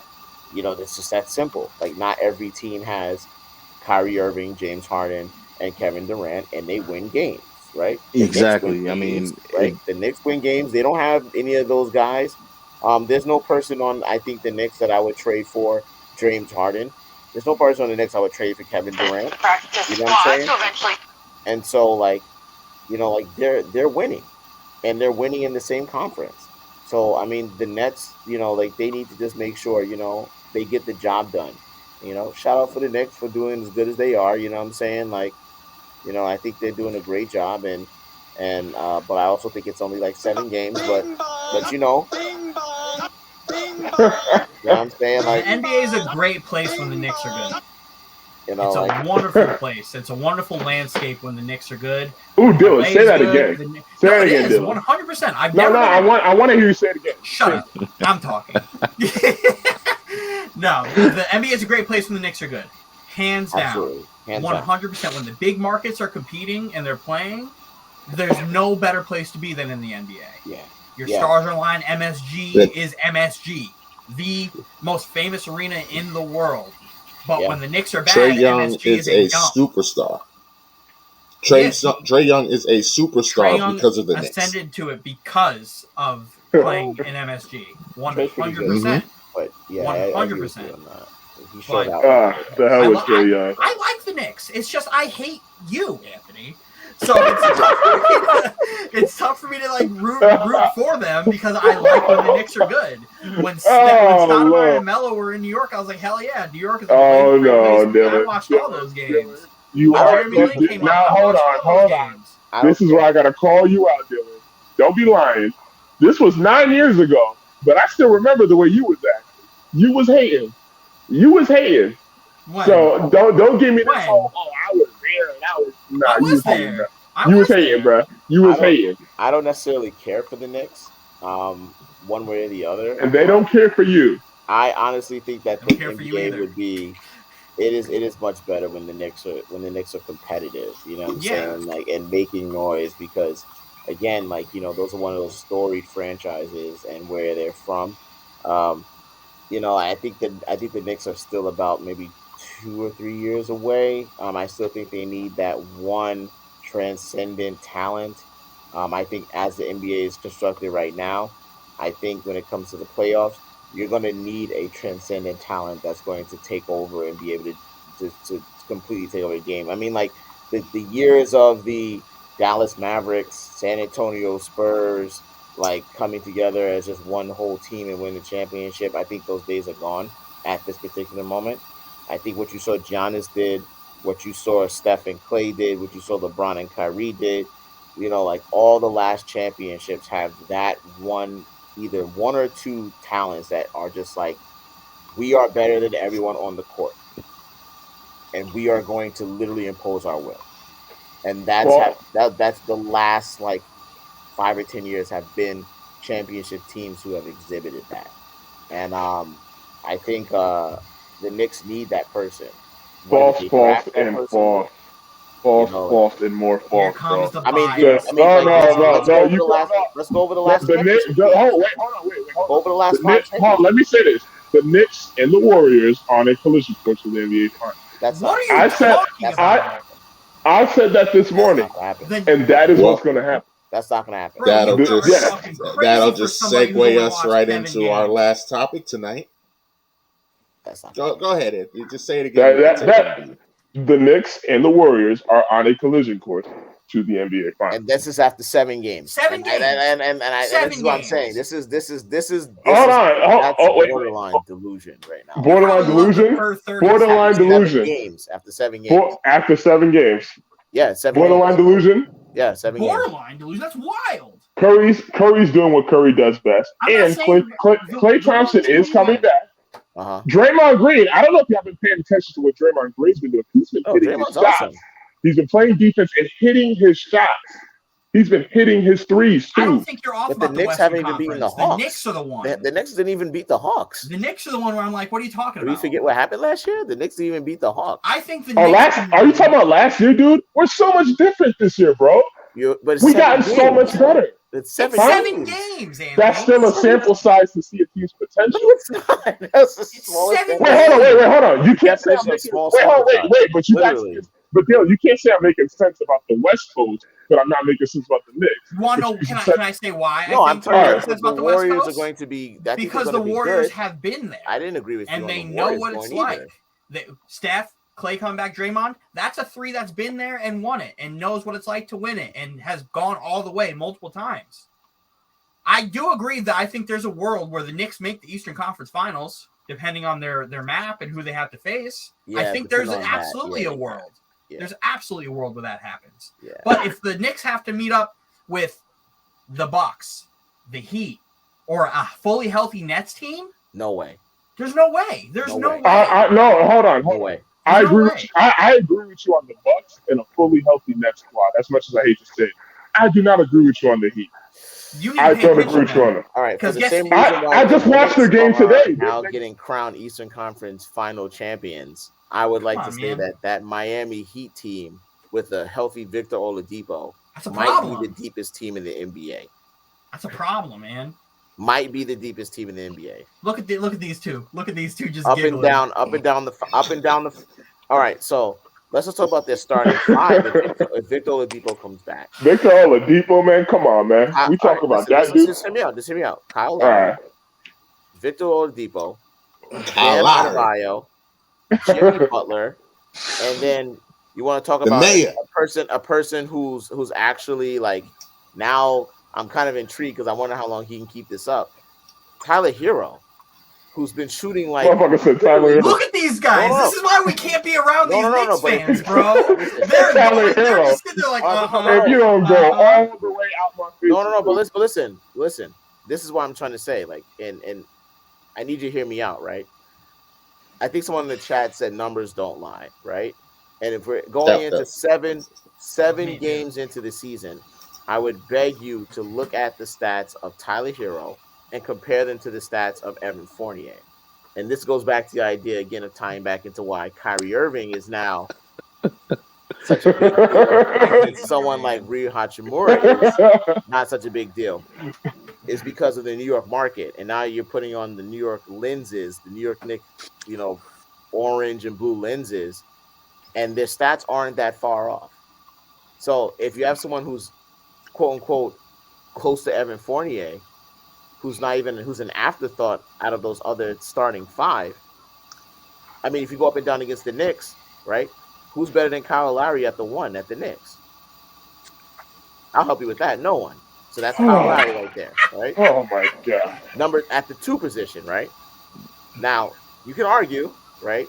But from what you've seen as a basketball fan, a healthy Victor Oladipo versus RJ Barrett, The slight edge goes to Victor Oladipo, but I give you a push. What? I think RJ Barrett is good. Anthony, stop it. Right? At the 3, right? Who's better than Jimmy Butler on the Knicks at the 3? Don't worry, I like that. No one, right? At the 4. Now we have Julius and we have Bam Adebayo. I'll give the slight edge to Julius because Julius can hit threes, but Bam is not a slouch. That's number 1. Let's make that very clear, right? And so, who's left over? Evan Fournier and Tyler Hero. Well, excuse me. There's 5 players on the court. There's 5 players. Well, it would be PJ. Okay, so let me change it. I'm sorry. Because Bam would be the center. Bam would play the center. Yes, correct. It'd be PJ Tucker at the 4. It'd be PJ Tucker at the 4, right? And we saw PJ But Tucker. You're going to tell me that PJ Tucker's better than Julius Randle? Are you going to? PJ Tucker's the Thabo Cephalosha of that team. He only starts there for defensive purposes. He's not worth anything, and they just rotate him out. But nonetheless, right? Oh, Duncan Robinson too. You have, he's there as well. Discount, double check, 0.2, 2.0. You have, you have Tyler Hero. He's not better than Fournier, though. No, not better than Robinson's Fournier. not. Tyler Hero is. Tyler Hero, I'm telling you. What is with y'all Tyler Hero? No, I'm just telling you. No. Okay. No. I'm not looking at what's right in front of me. I'm looking at what stats are saying. Tyler Hero is literally breaking out this year so far after 7 games. I take the route of it's only 7 games. He may come back down to earth. He may not. But he's not that far of stats-wise from Evan Fournier. And I think, again, I think that the Miami Heat are going to be a problem. I think they play better defense than the Knicks. And that's crazy because I think the Knicks are a very good defensive team. I think both of those teams are top 3. Easily top 3. I think the Knicks run through Boston. I think the Knicks run through Washington. Yes, I think the Knicks run through. I think they beat Atlanta in a 7-game series. Not this time around. It would be close. It'll be close. It's not going to be like last year. It'll be a 7-game series for sure. We will beat Atlanta. But I think the Knicks can do it. But They'll when you beat get to Charlotte. that upper echelon, I think right now, I think the Knicks beat Philly. Yes, they do. Game series. Right now, if Ben Simmons doesn't come back, the Knicks beat Philly. Yeah, the Knicks. We will beat Miami with home court advantage. I don't think you guys would have home court advantage. I don't think you would. I don't know. If we had home court advantage, we beat Miami. If we had home court advantage. I don't know. I think the only reason I don't know is because Jimmy Butler literally doesn't give a fuck about your life. Yeah, I think Miami literally peaked Miami's a sleeper because they Miami's a sleeper. I told you, Miami. I haven't seen someone make Luka Doncic look that bad in a long time. Yeah, they could just put bodies on they were just playing straight up like defense. I think what Miami is, Miami doesn't score enough points. And that's going to be their problem in the playoffs. They're going to need Tyler Hero to be what you think he is. To hit every single 3 because the Knicks, just like the Knicks, it's only going to carry you so far. You got to put the ball in the hoop. They're not beating half of the teams just mentioned. But to be honest, again, if Kyrie don't come back, I don't see anybody getting in the way of Giannis. To be honest, I think that's fair. I think that's fair too. That's what I mean. The Knicks are not like I don't know what Anthony's talking about. The Knicks are not beating Milwaukee. We're not. Knicks fan. They're not beating Milwaukee. It is just me hoping that honestly we might get a game. We might get a game against Milwaukee. That's it. Giannis is on some other shit right now. And you know what's frustrating? You know what's frustrating? Because I think somebody did mention this earlier about the fact, and you're right, like the fact that he's not vaccinated. But I think if the Knicks are really good and the deadline comes up, and if he were to ever decide to get vaccinated, which I'm sure he probably won't, but can you imagine if the Knicks are like in the Heat or in first place and second place, they could realistically go up to the Washington Wizards and say, we'll give you quickly, we'll give you some other people, we'll give you some draft picks. Let us take Bradley Beal. And if Bradley Beal, hypothetically speaking, if he was vaccinated and he was on that Knicks team, that's the type of piece that they need to take it over the top. But, I think Bradley Beal Washington on just that reinvested team, in Beal. So I don't know if that's a realistic thing anymore. No, I think it's fine. I think even with his max contract, the Knicks Beal doesn't want to go. Max contract. I know for some reason, I don't know what it is. If it's his wife, I don't know why he refuses to leave Washington.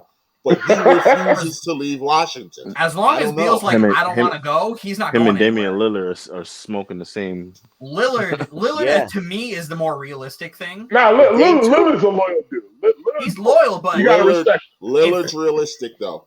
But the problem is, I don't know at this point how the Knicks get him. Like, but hold on, Mike. That's hard. That's a hard sell.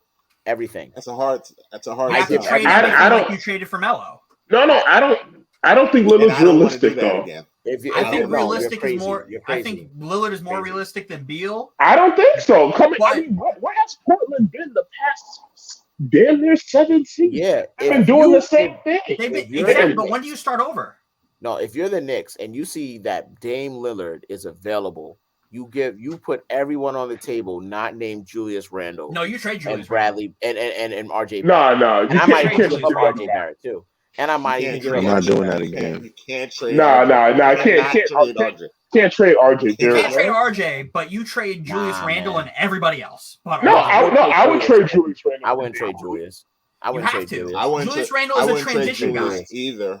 You can't trade him and Lillard together is the whole point. Correct. That's the whole point. Him and Lillard together is the whole point. Exactly. So I think you replace. Julius can't get traded, and RJ cannot get traded. You have to at least say you have to start out with Julius and RJ are untouchable. You can take everything else. Because if I'm the Knicks, I know it sounds crazy, but I give up the 2 first rounders, the 3 first rounders. You give up as many first rounders as you can. All those guys, Mitchell Robinson. Think of all that. Who cares for Dame Lillard?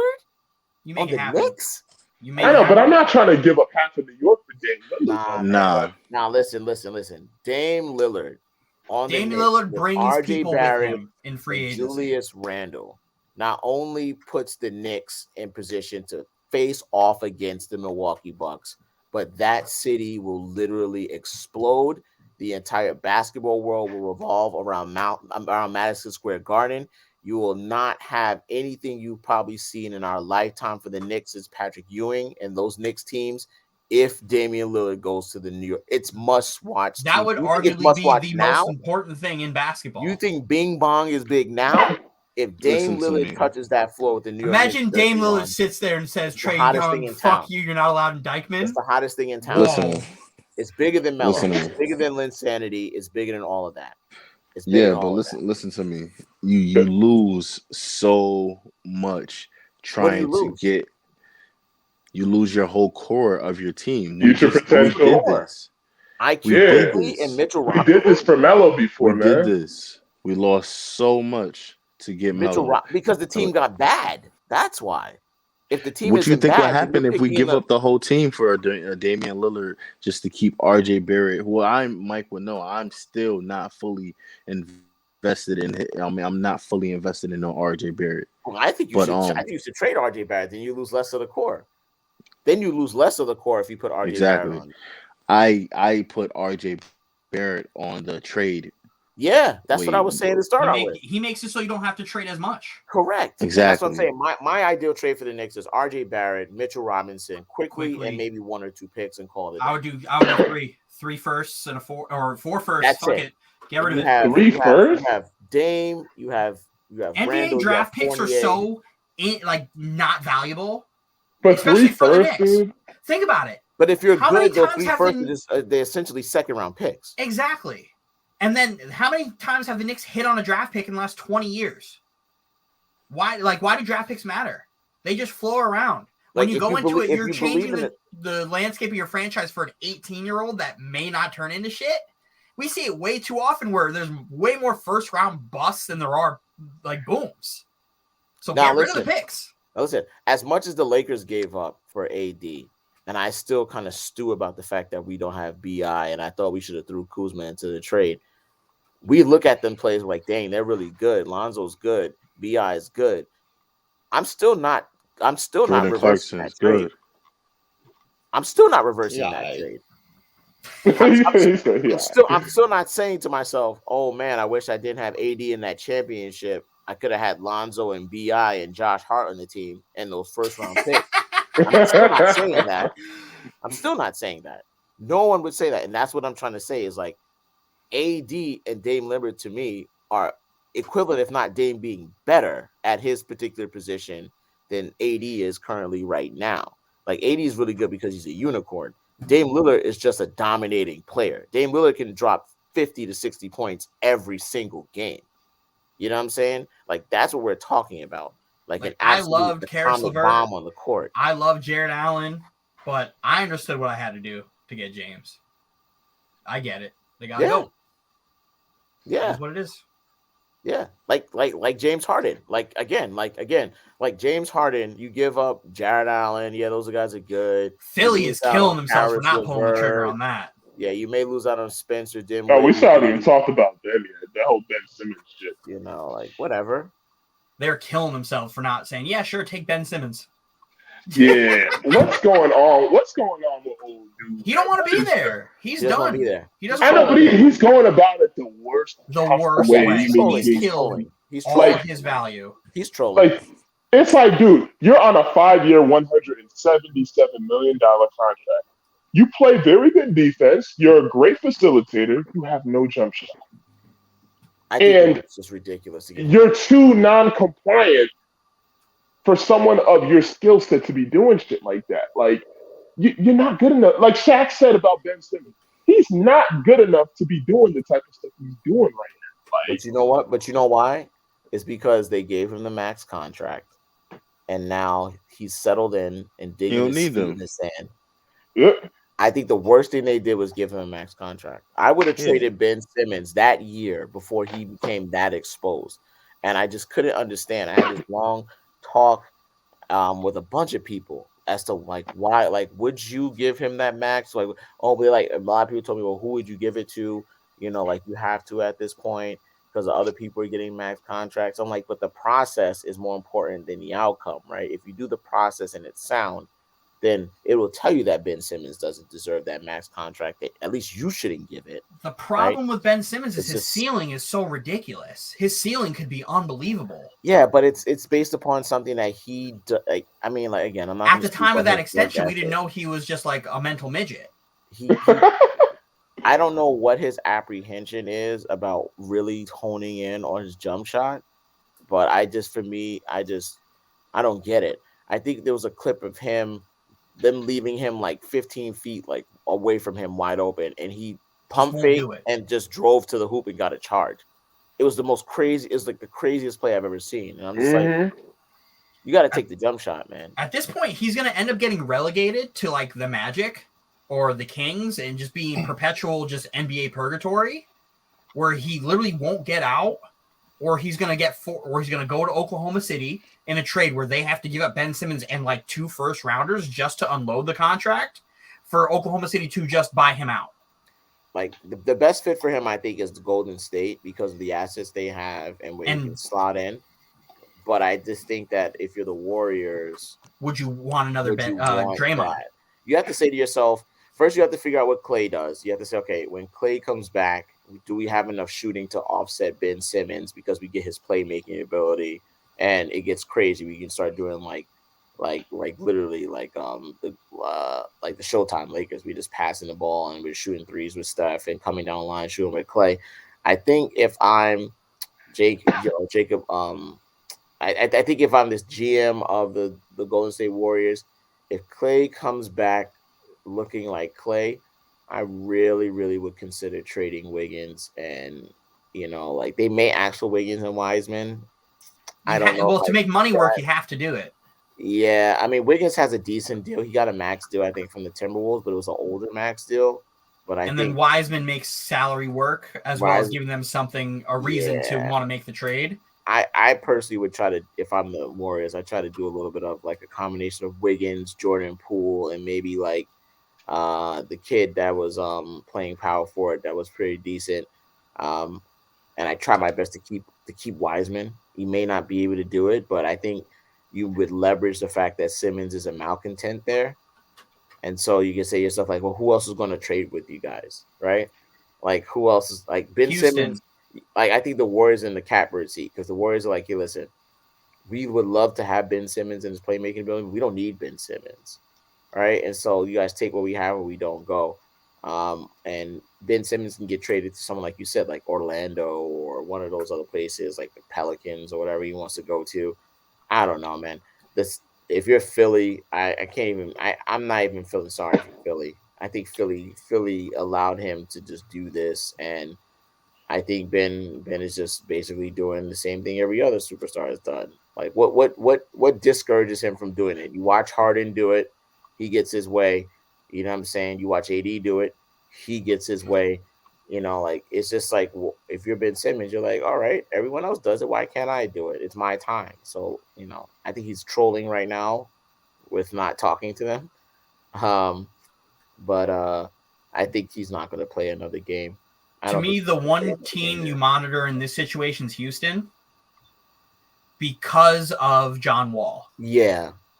Whether he gets bought out or Philly's like, hey, we'll just swap contracts or something. But if you see Philly trade Ben Simmons to another team, they know John Wall's going to get bought out. Yeah, I think Philly wants more for Ben Simmons, and that's why they're not doing the John Wall trade already because they're like, we don't like for them to get John Wall for Ben Simmons, even though I think John Wall equally is a more superior player. I think for them at this point, that would feel like a loss to them. I think that'd be a huge L for them. That's why I think they're waiting out the market to see if Wall gets bought out. They want assets. But I know one thing: if John Wall is 75% of what he used to be, he's already better than Ben Simmons.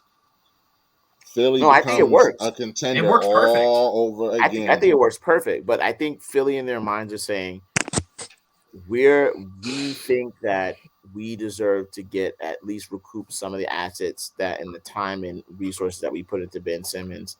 Every other superstar, that even if he thinks he's that superstar, they got multiple first round picks, they got all this other stuff. You know, like how unfortunate would it be if we had Ben Simmons getting, I don't think they would do it, but traded to Oklahoma City for a bunch of first round picks. You know, like some craziness like that, you know what I'm saying? Like that'd be such a huge backfire for him. But that's another team that can take a contract on and give you the assets. So we'll see. I think if Embiid is hurt and really bad, I think Philly is done anyway. So we will see. We will talk about that later. We're gonna wrap this up with everyone's new favorite game show. Trivia time. Dylan. I know that by the time this gets broadcast, this will probably be over. But I just wanted to point out to the fellas that the Atlanta Braves are 3 outs away. Yes, they are. Dylan is going to be correct. He said Braves in 6, and he is 3 outs away. Atlanta is up 7-0. Let's go! Oh, what? 7-0? 7-0. Wow. I need them to zoom in on Oscar the Grouch. I need to zoom in on the Garbage Pail Kids. You guys didn't even notice. This is why I'm wearing my Outcast today. If Quavo doesn't hit the field, it's not real, bro. I know, right? If I don't see it at the parade, it's not real. They're in Houston. He might be at the parade. I got to see 2 Chainz. I got to see 2 Chainz at the parade. I love the fact that they're doing this in Houston. Yeah, I love it because that Houston I need future Yankee Carlos Correa to be miserable, crying on the field. He's up at the plate right now. One out. Up at the plate right now as we speak. Man, Houston can't catch a break, man. Houston sports can't catch a break.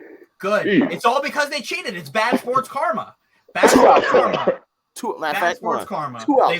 They win the World Series for cheating, and then all of a sudden they suck. They lose in the World Series. They lose James Harden. They're about to lose to Deshaun Watson. The World Series to Washington. Like, who loses to Washington? Like, what? Yeah, that turned out well.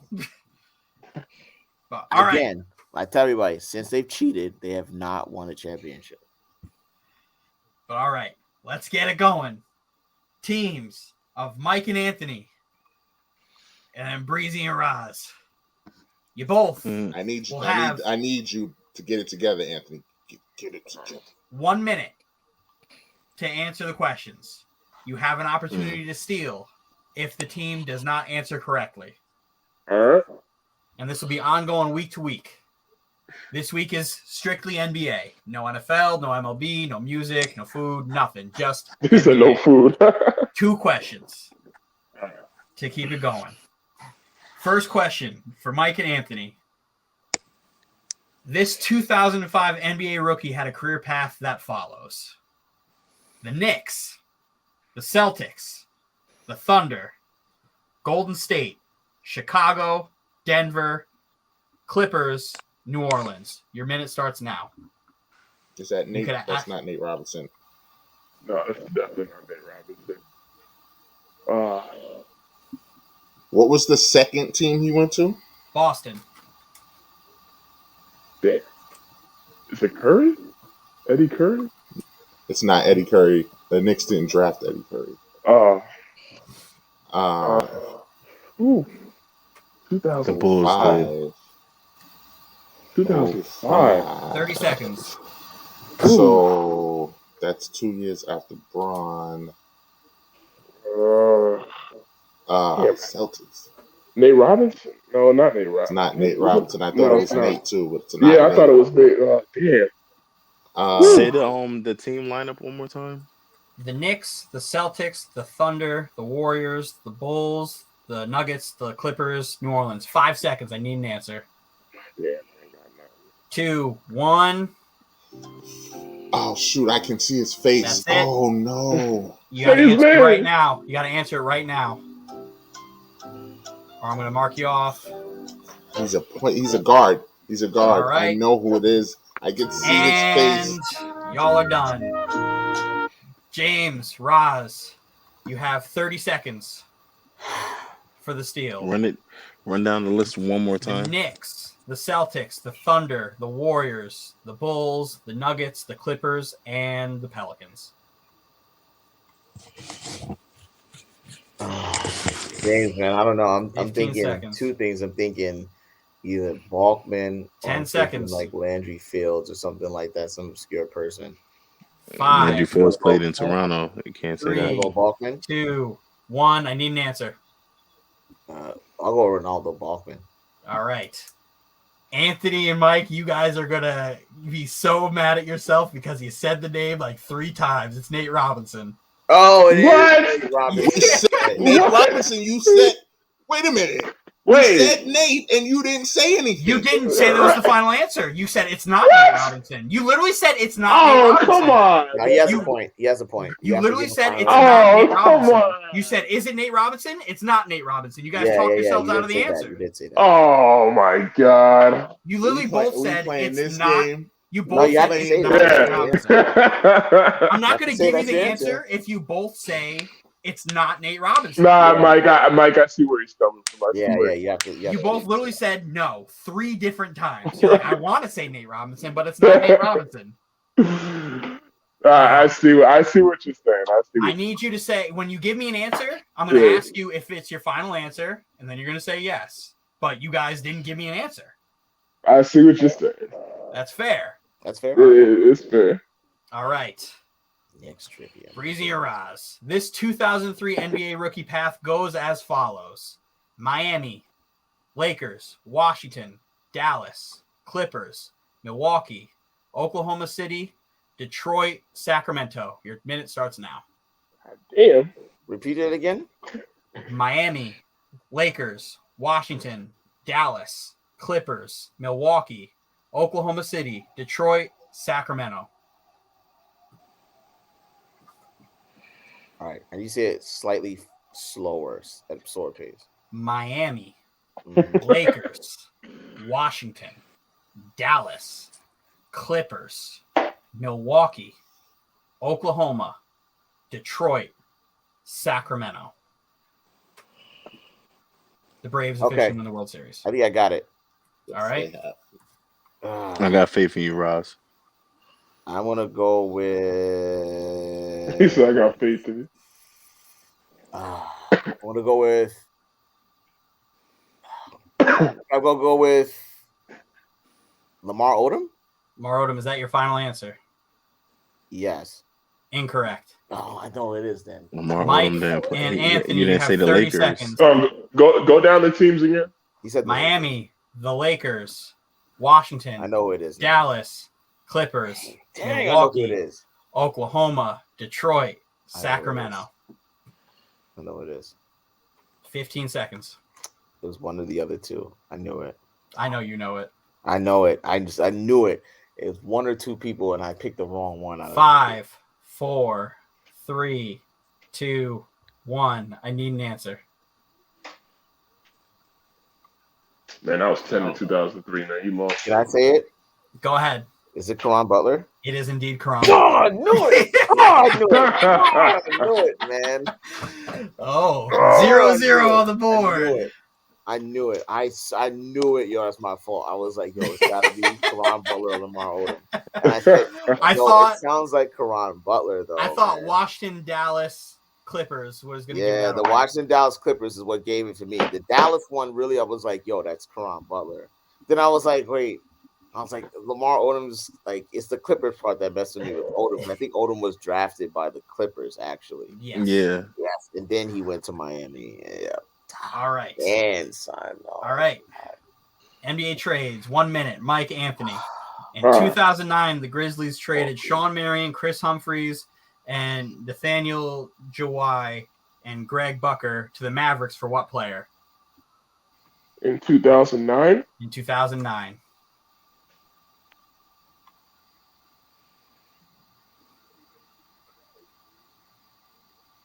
I'm pulling deep. I'm pulling deep from NBA. I think I know this too. If you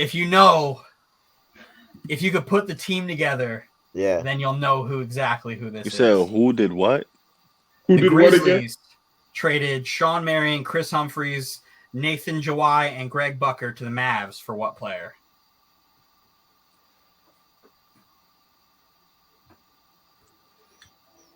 It's all Mike and Anthony. Yeah, I figured this one was kind of easy. 15 seconds. 10 seconds. 5. I mean, 4. I'm just gonna give a final answer. I mean, go ahead. I'll say Marc Gasol, but I don't think it's Marc Gasol. Marc Gasol is incorrect. Rise and breezy. 30 seconds.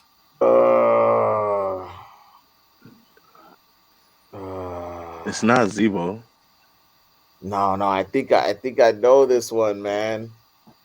I think I know this one. 15 seconds. Talk to me, Roz. Man. Who do you think it is? Who do you think it is? 5. I want to say it's 3, 2, 1. I need an answer. I'm gonna go with. Wait, can you repeat the question one more time for me? In 2009, the Grizzlies traded Sean Marion, Chris Humphries, Nathaniel Jawai, and Greg Bucker to the Mavs for what player?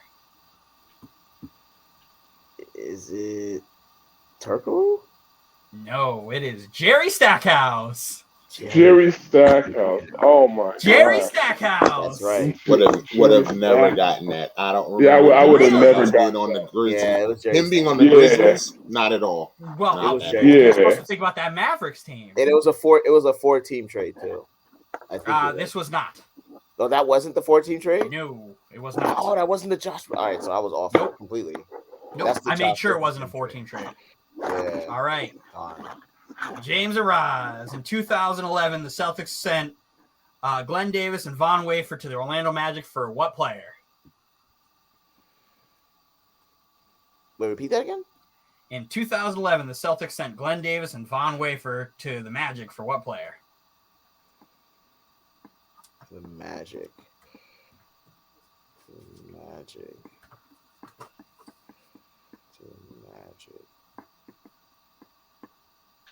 Baby Davis. And Celtics legend Von Wafer. Von Wafer. The Magic. Michael Peaches.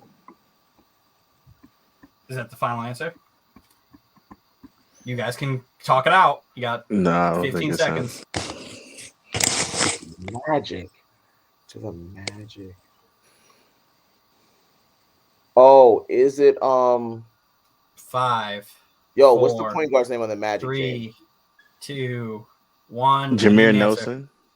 Is that the final answer? Yeah, I mean, incorrect. Sorry. That's all I can think of. Anthony and Mike, 30 seconds. 2011, the Celtics sent Glenn Davis and Von Wafer to the Magic for what player? The Celtics sent up here using his phone. The Googling. Celtics sent Glenn Davis and Von Wafer to the Magic for what player? It did, 10 seconds. Y'all stink at trivia. 3, 2, 1. I need an answer. Because once I say this, you're going to be like, what the hell? Exactly. Brandon Bass. Brandon Bass. Brandon Bass. God damn. And James is mad because he knew it. Can we get an easy one? Those were easy. I thought those were easy. Zeros on the board. You guys stink. I guess I'll have to make easier questions. Nope. Because apparently the easy questions for me are a little hard. Raz is mad he missed Karan Butler. I'm so mad I missed Karan Butler. I know it. Oh, hell yeah. This is fun. I knew it was Karan Butler, too. As soon as Lamar Odom left my list, I was like... I can't believe these guys, the easy ones, of Nate Robinson to the 2 Knicks fans. Yeah, I didn't know. I got Nate Robinson right. You literally talked yourself out of it.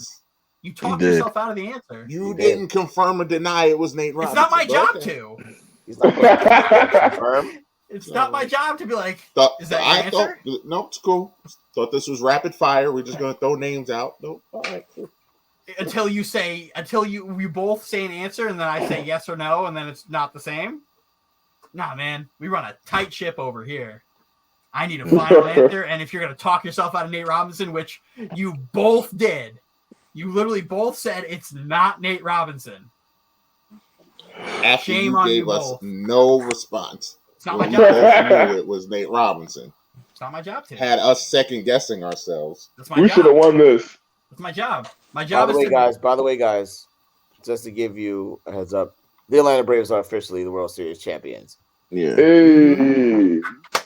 Dancing on that mound. Hope they go stomp on that logo behind the plate. Eat shit, Houston. Garbage. Astros. Mm-hmm. Those dudes are horrible. I really can't wait to watch the replay of them zoom in on Jose Altuve's face. I hate him. And Carlos Correa's face. You know. I hate him. I hope they get a really clear picture of that tattoo that he had as well too. So they get I hope it's a tattoo of a crying face or something like that. Like I hate Jose Altuve. I want bad things to happen, Jose Altuve. I just hate that him. team gets blown up. Him and Tom Brady. I wish bad things on Tom Brady and Jose Altuve. Jose Altuve, man. Such a dude is whatever, man. It's cheap, man.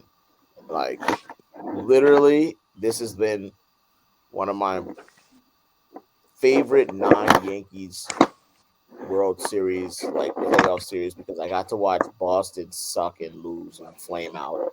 And then I got to watch the Astros literally suck and flame out. And I got to watch the Rays literally come in and think they're the best team in the AL and just get smoked. So, I mean, like, again, like the Yankees aren't in it. Might as well watch these dudes suffer. It was a good playoff. So everything you said, I got to watch a classic series with the Giants and the Dodgers. Yeah, that was good. It was good. I got to see my man Freddie Freeman get that chip. Shout out to Freddie Freeman. I'm satisfied. Shout out to Freddie Freeman. I'm satisfied. You want to talk about Dame Lillard type? 12 years in Atlanta, and let's be real. Atlanta just got good like 3 years ago, and they need to back up the Brinks truck for Freddie Freeman. They need to give him the Chipper Jones treatment now. That's a fact. Well, he just got this championship. Just got his jersey retired. That's it. He's set for life. Yeah, he's a Hall of Famer after this, by the way, too. He might be. He's flirting with it. He might be going into his year 30 season. Right. His stats, I think he has an MVP under his belt too. I think he does have a Hall of Fame resume right now. We'll see. At least he's got to keep it up for the next 2 or 3 years. But speaking of champions, shout out to Glover Teixeira winning his first heavyweight title. Yes. Light heavyweight title. At 42 years old. Let's do a rapid predictions for the fights this weekend. Canelo or Plant? Go. Canelo. I think Canelo, but I think it's a tougher fight than you think. Yes, I will give you that. Plant is very good. Plant is very good. That's He's gonna be a good boxing match. But I think Canelo wins this one. It's definitely closer than people are going to think, but Canelo's going to win, and he's going to win like there's not going to be a doubt, but it's going to be a good fight. It's going to be a good fight. It's going to outclass Plant. Outclass. Usman Covington. Is this 2? Yes. Yep. That's where it's tough. I think it goes. I think it's gonna be the same way as last time, where it's gonna be like just a tough fight, and somebody's gonna get clipped. I don't know, because I think Covington, as much as I hate him as a character and a person for being for not being authentic, because that's not really him. He's literally acting. He's a dickhead. But as much as I hate him, he's good. He's skilled, and he's the only person in that division I think can give Usman a problem. But I also think he's the only person who can beat Usman in that division. But after seeing the way that first fight went, it's tough to pick against Usman or any of Usman's fights, because he's just been dominant in every single fight he's been in. But there's a part of me that thinks Covington wins. Yeah, I'm going to go with Usman, man. It's tough. That's such a tough fight. It's a tough, because it's a pick 'em fight. I gotta rock with Usman because Kamaru! I gotta see somebody beat that man. I've barely seen that man lose a round. So yeah, I don't think he's won a round since he's been champion. No, Covington's the guy. Covington's the guy. The only guy I've seen get a couple rounds off him. And call me crazy, I think the best thing would be for Covington to beat Usman. Because of how much of a dickhead he's going to be, it's going to generate so much money on his next fight to see him get his ass trilogy. Oh, the trilogy would be unbelievable. If Covington wins, it's going to be especially unbearable. If he wins in like a weird, controversial way. Like he wins, but like imagine he wins by DQ. Imagine he wins by DQ. Oh gosh, he would be unbearable. Or Usman hurts himself during the fight, so he didn't really beat Usman, but Usman had to stop. Oh my lord! If he wins, like it's the worst and best thing for the UFC money wise. Yep, it would be unbelievable. UFC wants him to win. UFC wants him to win. Dana White can say what he wants. He wants to come. He hates Colby, but man, would that be just chef's kiss, just like next level heel shit. Awesome TV. If he It'll be great TV. It would be just healed. It would be WWE shit. It would be the best. It'd be like when Conor was out here gallivanting, acting crazy and just stuff. Talking that shit. Colby would be unbelievable. Sitting there on live TV calling Donald Trump would be great TV. Great TV. I need all of that into my veins. Somebody needs to punch him in his face right now for me. Like literally. As good as all of that you're saying is, if Usman went out there and knocked him out like he knocked him out, it would be great. It'd be great. I'm done. Best thing I've seen. He's the great. If that happens, he's the greatest middleweight of all time. There's no ifs, ands, or buts about it. He's cycled through the division. This is his second time. Yeah, correct. Cycling through the division. The only thing for him to do would be go up, but he's not going to because of Adesanya, unless Adesanya goes up. And I think Usman cleans out that division too. There's nobody. He's too small. He's too small to go up. But there's nobody skilled enough to do it. Adesanya's already on his second run through too. I don't know about that one. He could go up, and I think he could still win. He could go up. He'd be successful, but he wouldn't be dominant like he is now because that dude's just too big. The only person I'd be worried about him. There's two people I'd be worried about. if Adesanya is not in the picture. It's Whitaker, and he can't beat Whitaker. He can't beat Whitaker unless he does. I didn't think he was going to beat Woodley the way he beat Woodley. Wow, that lady that was Woodley's the start of his downfall because he was still whooping ass at that point, and he's the most dominant middleweight champion. Spoiler alert: I think Whitaker's going to win the rematch. I do too. Are we all in consensus with Thug Rose? Yes. Yeah. Love Thug Rose. Love her. But man, do I want Weili to just bring a fight. I want her to bring a fight the way she brought the Joanna Jędrzejczyk. She's gonna bring the fight. She's gonna bring the fight. I want them to go the full 5, and I want them to have that same Mortal Kombat fight that she had with Joanna, because that is one of the best fights I've ever seen in my life. It's one of the best way they were just it's not even the best women's fight, and it was arguably one of the best title fights ever. That was a crazy. I've never seen nothing like that fight. That was crazy. So who Gaethje and Chandler? Michael Chandler. I'm biased. Michael Chandler is one of my favorite fighters, so I'm Team Chandler over here. I love Michael Chandler. He's a baller. That dude could fight. But man, Gaethje's a tough one because he's so weird. He loves getting punched in the face too. He does. He loves getting punched in the face. He does not protect himself. So it could be weird because Chandler really only has that overhand right that's just so powerful. Is just going to try to wrestle him, but Gaethje can wrestle. All right. Well, I'm looking to see if Freddie Freeman's going to cry. Looks like he's holding it together. Fellas, you want to do your shout-outs before we wrap it up? Sure, I'll go first. BB Gorilla _ on Twitter, gambling stuff, and just all sorts of nonsensory talking about One Piece because I'm 330 episodes into a 997 episode series. So shout out for One Piece. Shout out to One Piece. But man, it's a ride. Mm-hmm. I don't mean to disrupt the flow. This has been on my mind for a minute now. I have never been into anime my entire life. I am willing to try and get into it. I just don't know where to start. We have to talk. We can have that discussion offline. Next time. Okay, all right. After we can have that. Yeah. All right. You got any socials? You want to put your socials out there? Any shout outs? BB Gorilla _ on Twitter, Bronzeback Gorilla on Instagram. I'm out here. No social media shout out yet. Working on revamping that, actually doing that over. Trying to get my Twitch up as well too. We're gonna see how that goes. But definitely want to give a shout out to my boys out in LA. Got a good win. Good team win, right, James? A good team win. A good team win. How much Melo had?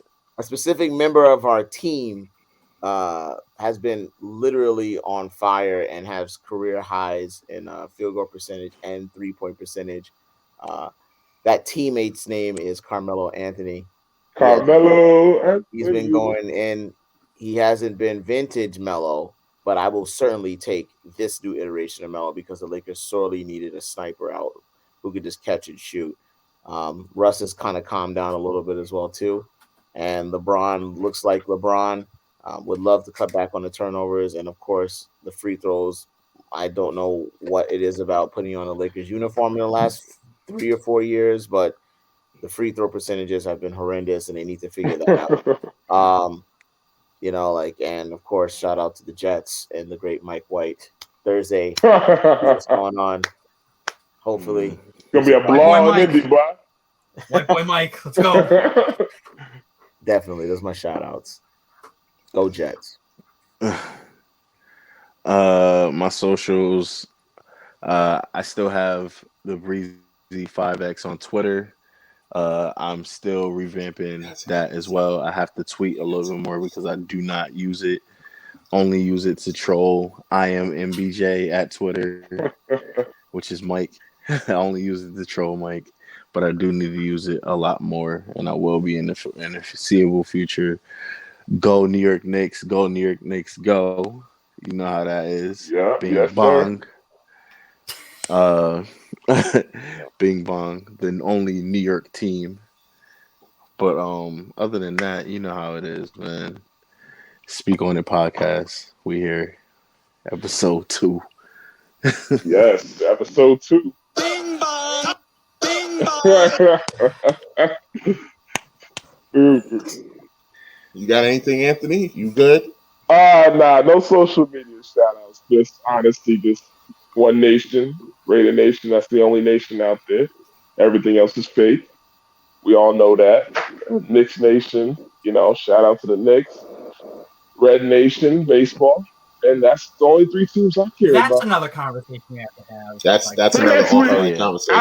I will answer any questions next week. All right. Because your fans are all over the place. Yeah, Cincinnati Reds.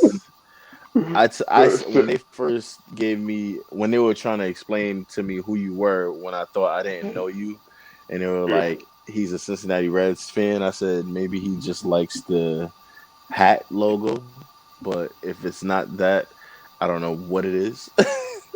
You're out west, you're out east, and then you're Midwest. Like, I don't understand. He's all over the place.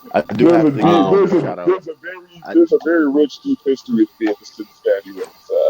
Ken Griffey Jr. being hurt all the time. No, it goes even before that. I do have one more shout out to give. My Rangers are about to take that dub right now, and the Devils are about to take that L right now. So I just wanted to point that out. Dylan, don't listen to him, Dylan.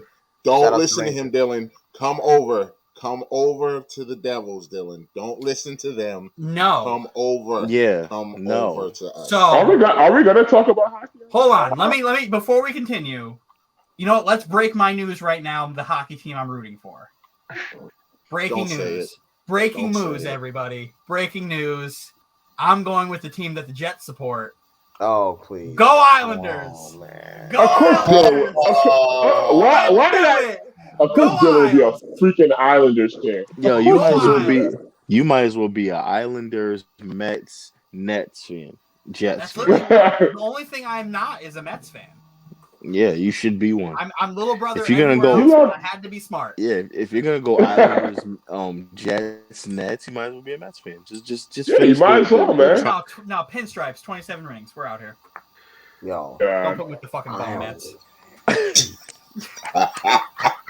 Lord. Don't worry. The Islanders have been to more, Eastern Conference Finals and Stanley Cup Finals than the Rangers have. Rangers have, 2 in the last 28 years? That's fine. Oh, my Lord. 1994. I was born that year. I think I'm the youngest one here. 94. Mark Messier. What's up? Mark Messier. My stepdad's a massive Rangers fan. Shout out to Chris. What's up? Rangers fan. Go Isles. No Isles. No Isles. Oh my God! I'm gonna come on here next week with an Islanders sweater, all set. My hockey team is in Chicago. Blackhawks. You are all over the place. You are all over the place. No. Let's get. Well, yeah. Well, follow me. Nobody on here is plugging in socials, but I am. I did. Yeah, but I need the follow. I need the follows. IAM_MBJ. Follow me on Instagram. I am on Twitter. MBJ. On Twitter. Follow me on that OTTR Wrestling Podcast. Shout out to the boys. I'm the OTTR champion. Oh yeah, shout out to that podcast. Shout out to the fellas. Shout out to my man, my homie SB for holding us down with the logo and the theme song you heard to start the show, and you're going to hear to end the show. Demigod, shout out to SB the wave for that. god. Before we continue, can I just say that when they said, "Hey, do you guys have any ideas for what type of sound you want from the song?" Oh, here we go. And I said Benny the Butcher. I got laughed at, and everybody thought it was real funny. Like, I can't be the one that says Benny the fucking Butcher. Who laughed at you? Everybody. Anthony was sending crying faces. What? Everybody said LOL. I can't be the one. I was laughing. No comment. This doesn't belong here, and I'm the one who got shit on. No comment. No comment on that. Racist. Y'all are racist. Y'all didn't expect me to pick Benny the Butcher. No, when you said God. Benny the Butcher, I said he can definitely do that. That's what I said. And you were the only person I called when we were on that. Yep. I didn't even respond, so I can't. I have definitely no horse in this race. So, but yeah, that sounds pretty good. It sounds pretty good to me. So, It sounds however great. it got done, I'm happy about it. Yeah, man. Shout out to the wave Shout out god. to Shout out to Demigod. demigod clothing. Yes. Hopefully, Yeah, maybe he don't like to be on camera. Maybe we can pull him on here because he he does want to know be on here. sports. So we might be able to get him on here, but that'll be down the road. Shout out to the Atlanta Braves for slaying the dragon. ATL. One more time, Stink I'm gonna on steal it from my man that I'm trying to be. My man Mike Greenberg says it. I'm gonna say it. We are out of here. We will try and be back and better than ever. And we say good night. Good night, fellas. All right, everybody. Close